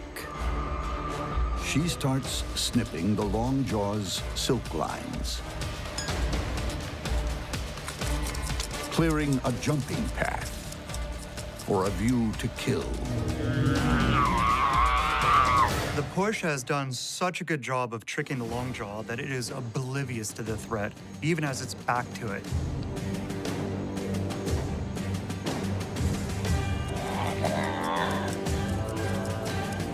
Portia keeps snipping. One stray line in the path of her jump, and the diner could become the dinner. With the lines clear,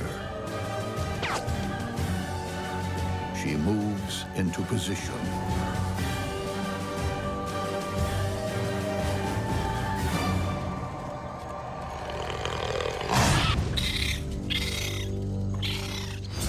quick, clinical kill. As the venom-filled fangs plunge into the orb weaver's body,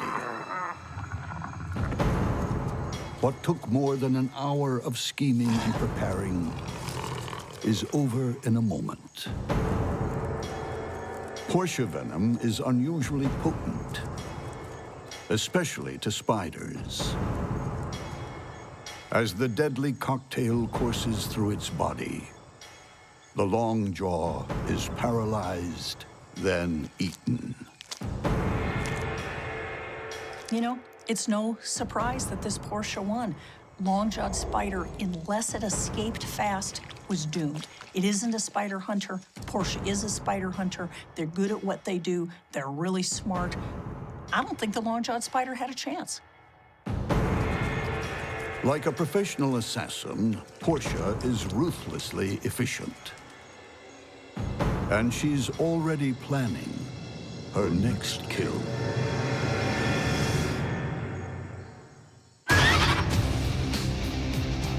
In the bug world, there's no such thing as a G-rated monster movie.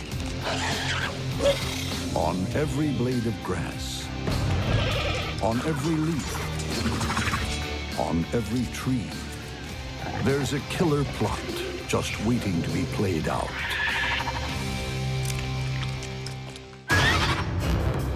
When a balloon-winged katydid takes on a tree centipede, it's a battle of the bad guys, with only one winner.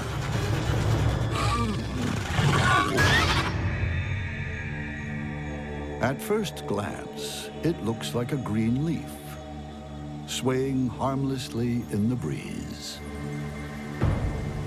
But there's nothing harmless about the balloon-winged katydid.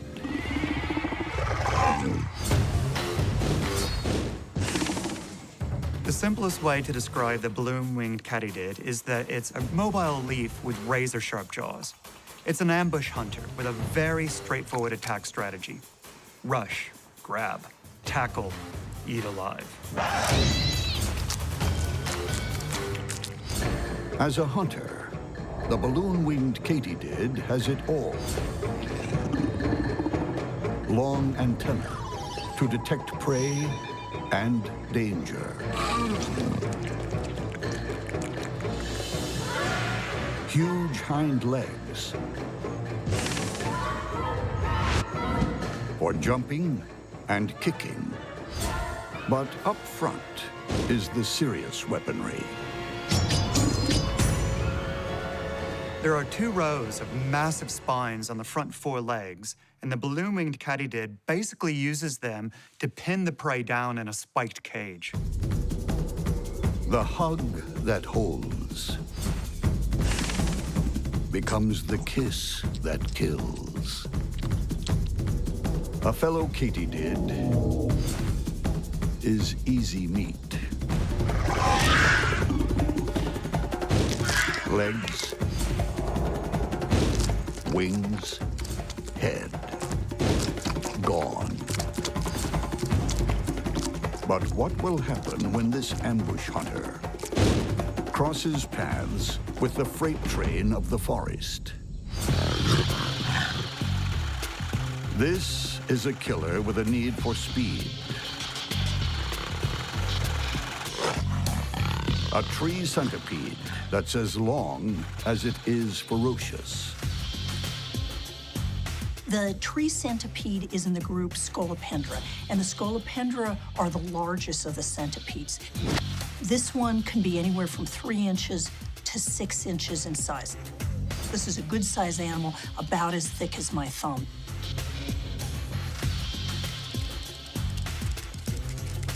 The tree centipede has 21 pairs of pointy legs to grip any surface and any prey. Plus 1 pair of venom claws that plunge into its victims' bodies, injecting fatal neurotoxins. Of all the animals in my lab, it's the centipedes that are the scariest animals because they can just climb all over the place, and they do it fast, and they've got a strong venomous bite. It's a hyperactive carnivore with a big appetite.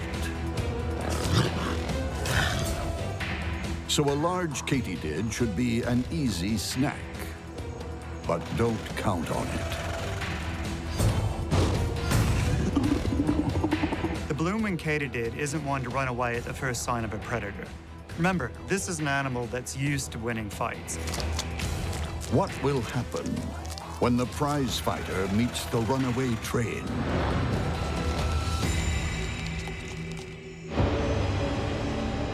Of all the bugs in this habitat, these are two of the baddest.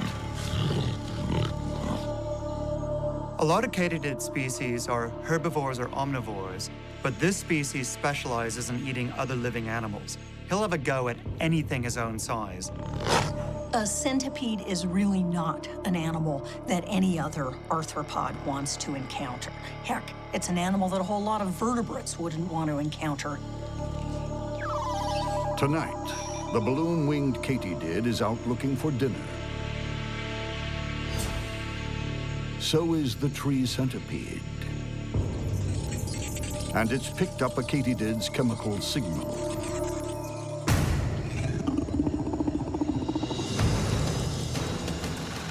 The centipede storms in, but stops.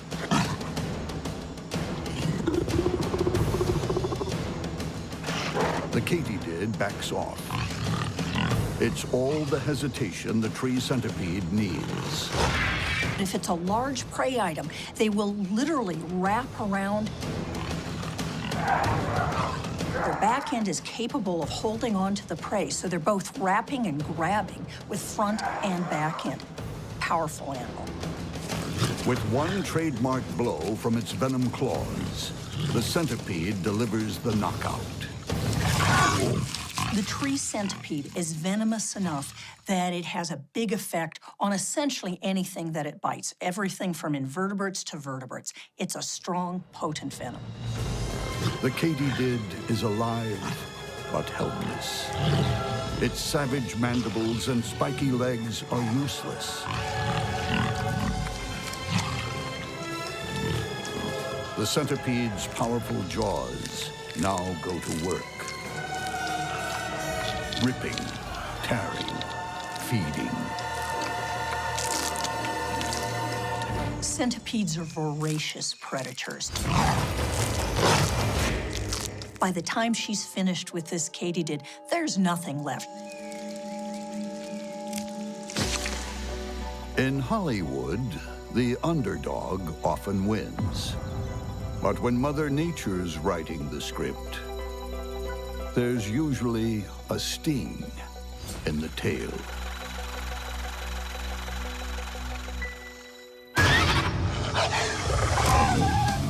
In the bug world, there's just one way to earn your stripes.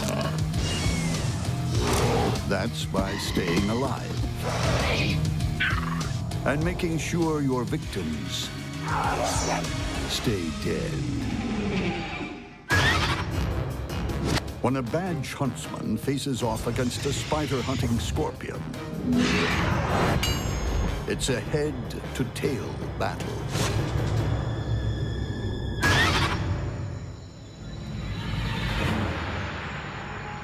The badge huntsman is a running, climbing master of one-on-one combat.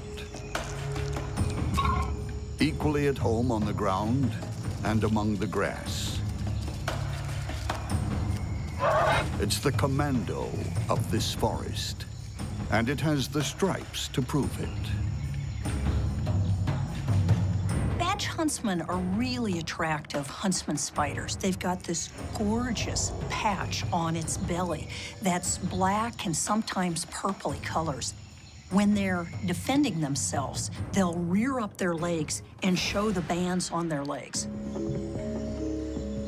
Every badge huntsman species has a unique pattern, mimicking an all-seeing eye. The war paint makes them look big and mean. They're also built for speed. They have essentially rotated their legs from this posture in most of the spiders into a sideways posture. The movement of these legs and the changing of the joints means that they're able to move very rapidly side to side.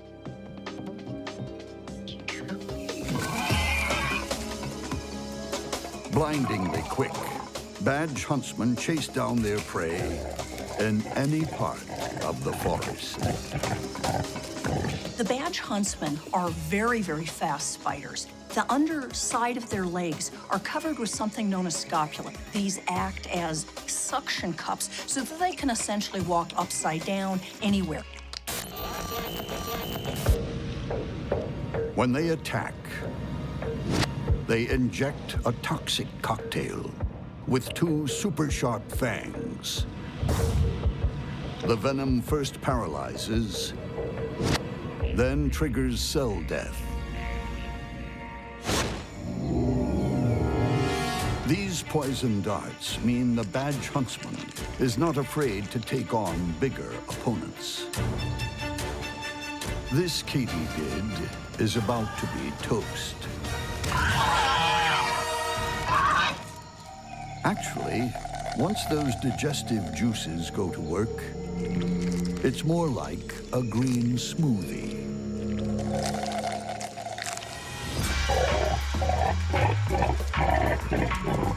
But fancy badges don't cut it with these guys. Spider hunting scorpions. And they've been around the block a few times. Scorpions outlasted the dinosaurs. They outlasted the Neanderthals. They've made it through every form of climate change imaginable. The reason is that they're incredibly adaptable and very skilled predators.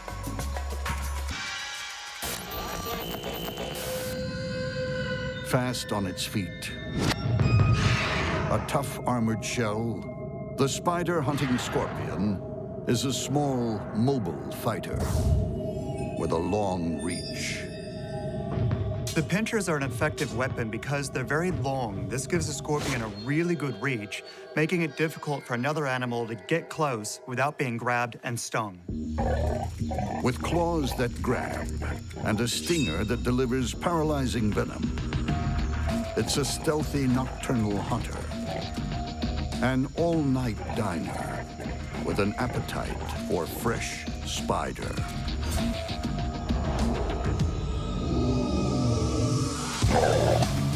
Two forest killers are about to face off. Tooth and tail. What I would suggest that this huntsman spider do is approach it from the back end, grab the tail so it can't sting it, and bite the tail, and then I would back off. It's an old-fashioned duel, but there's no code of honor.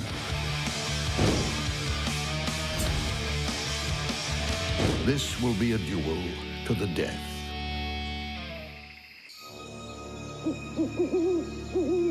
It's midnight in the forest as two killers face off.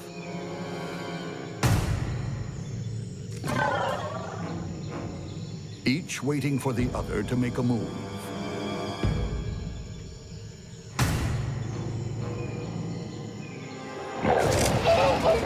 The spider opens with a sidestep, but the scorpion grabs its leg.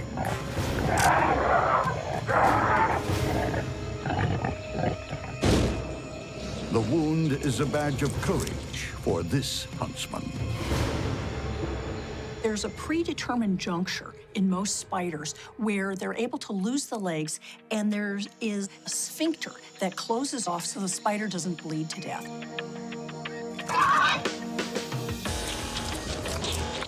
But she's not the only spider prowling in the forest tonight. Another huntsman comes along, flashing its badge.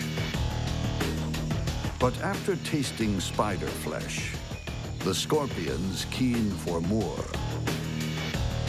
Now it's back for a kill.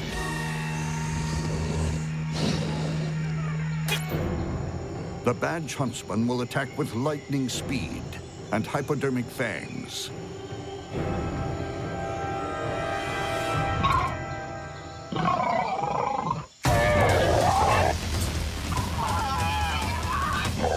The spider killer grabs first and tries to land a death blow. But the Huntsman fends off the stinger with its long legs, hoping to sink in its fangs. When the scorpion gets into a difficult tussle, he uses his pinchers and his tail like a wrecking ball, just throwing them around, hoping to knock the prey off their feet. And if they stumble, bang, they get in a sting. The wrecking ball overcomes the commando and lands a clean shot to the back of the badge huntsman's head. The scorpion's venom acts very, very quickly on the prey.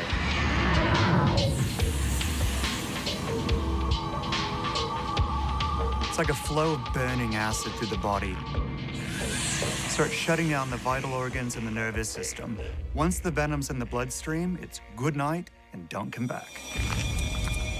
No need to hurry this meal. Meat always tastes better if it's hung.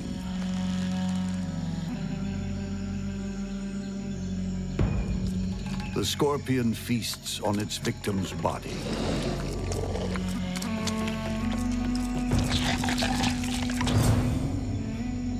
A once proud badge of honor is trash on the forest floor. The animal world teems with monsters that crawl and fiends that fly. But some of the strangest and most savage beasts on the planet do their dirty work underwater.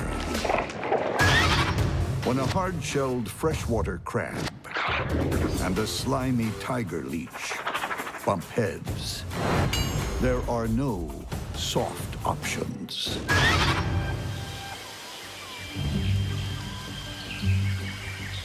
Both creatures live and feed in the same pond. But that's where similarities end. Both have the will and the weaponry to fight to the finish. This pond is simply amazing. It's packed full of life. It has the crabs, it has leeches, it has small freshwater shrimp. It's got fishes, it's got all sorts of insects living in it. It's an entire active ecosystem.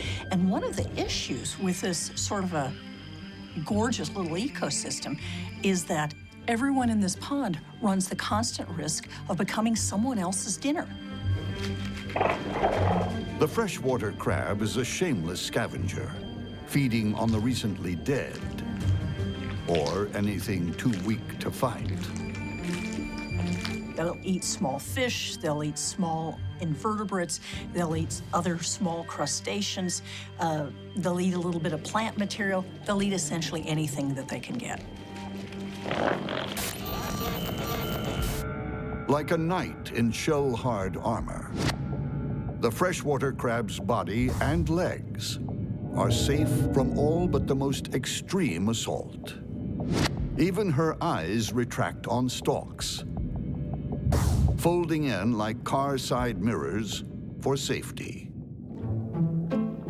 And serious trauma, like losing a leg, doesn't mean game over. Look at this crab. It's missing a leg, it's missing a foot, but it's an arthropod. And because it's an arthropod, it's able to regenerate the leg next time it sheds its exoskeleton. Food is always fair game, even when someone else is chewing on it. But the freshwater crab's major weapon is its claws. And it's with these claws that they're able to do everything. They can grab prey or potential predators. They can tear things apart. They can move rocks around. They can dig burrows. They do courtship, waving their claws to the females. They can do whatever they want to do.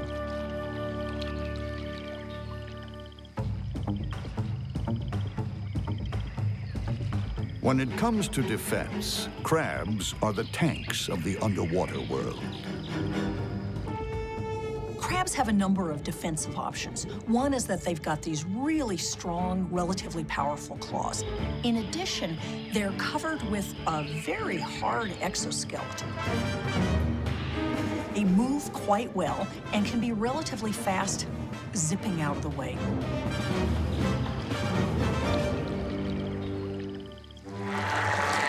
Sharing the freshwater pond is a devastating opponent. The tiger leech. It doesn't feed on the dead. It sucks life from the living. The tiger leech is an aquatic vampire that actively seeks out its victims. But instead of using fangs, it has 3 jaws that it makes a Y-shaped incision and then sucks the life out of them. The leech breathes through the walls of its body by means of gas exchange, so as long as the water is well oxygenated, it can stay submerged for as long as it likes. These guys are very capable swimmers. They're like an eel crossed with a slinky, and once they latch on, the anaconda in them comes out. They really are little monsters. Tiger leeches are relentless. The posterior sucker attaches to their victims with an almost unbreakable grip. Up at the head, the anterior sucker does the real damage. It's all mouth, with tiny razor-sharp jaws. Once they bite a prey, they hold on with a combination of suction and mucus. They also inject an anti-clotting enzyme to keep the wound from closing up and slowing down their feeding. Contrary to popular belief, not all leeches are bloodsuckers.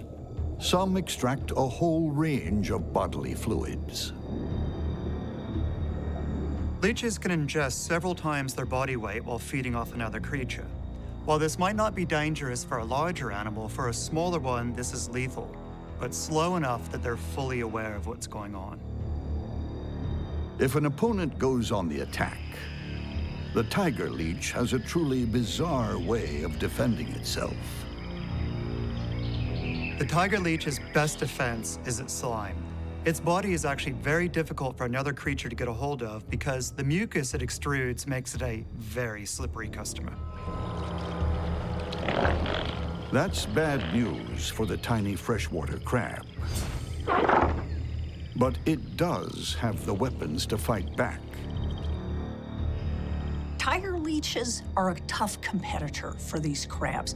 The leeches are strong and muscular. They're kind of slimy. They're able to move around pretty well. However, if the crab is able to grab it with its claw, it's perfectly capable of cutting it in half. The problem is that the leeches are relatively hard to grab. This is a soft, squishy creature versus a well-armed, hard-shelled animal. I think the leech is quite capable of bringing the crab down without getting cut to pieces by the claws. When a flesh-sucking leech fights a sharp-clawed crab, one is destined for Davy Jones' locker.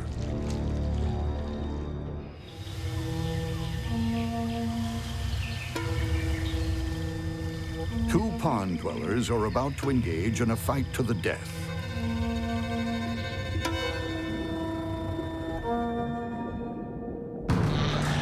One is a flesh-sucking leech, and the other, a hard-shelled crab. The crab shell is tough, but the leech's jaws and teeth can cut through it like a diamond-tipped saw. That's if the crab doesn't cut the leech in two.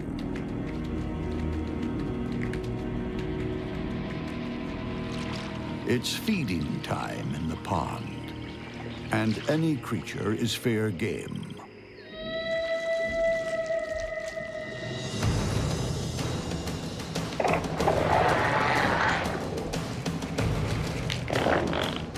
The crab backs off. But the leech is back.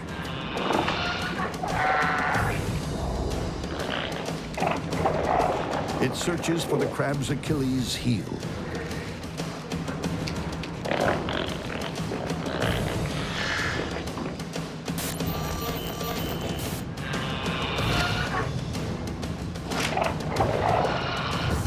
And finally finds access to the soft flesh.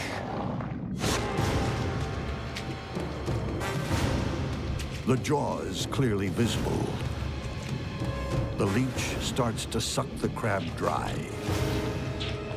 from the inside.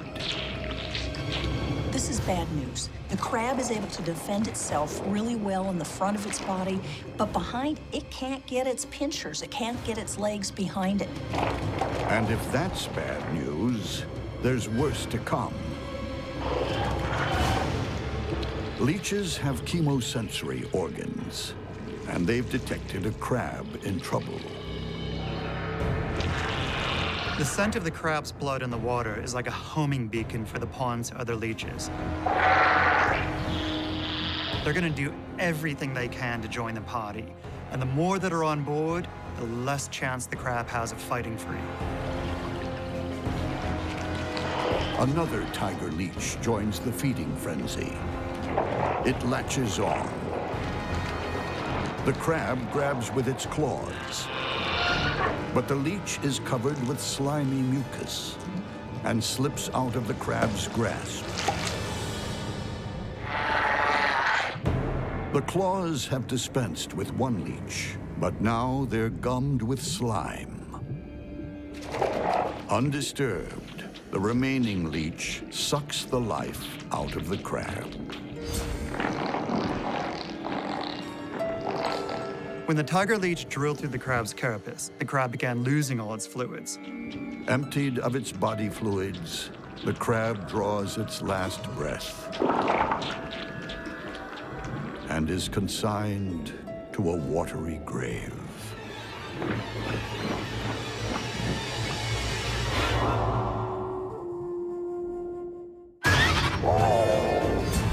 In a monster bug war, clever tactics triumph over superior firepower. Battle know-how overwhelms defensive display. Infiltration foils the finest defenses. And maneuverability gives you the edge in a mass attack. When bugs go to war, you fight smart or die.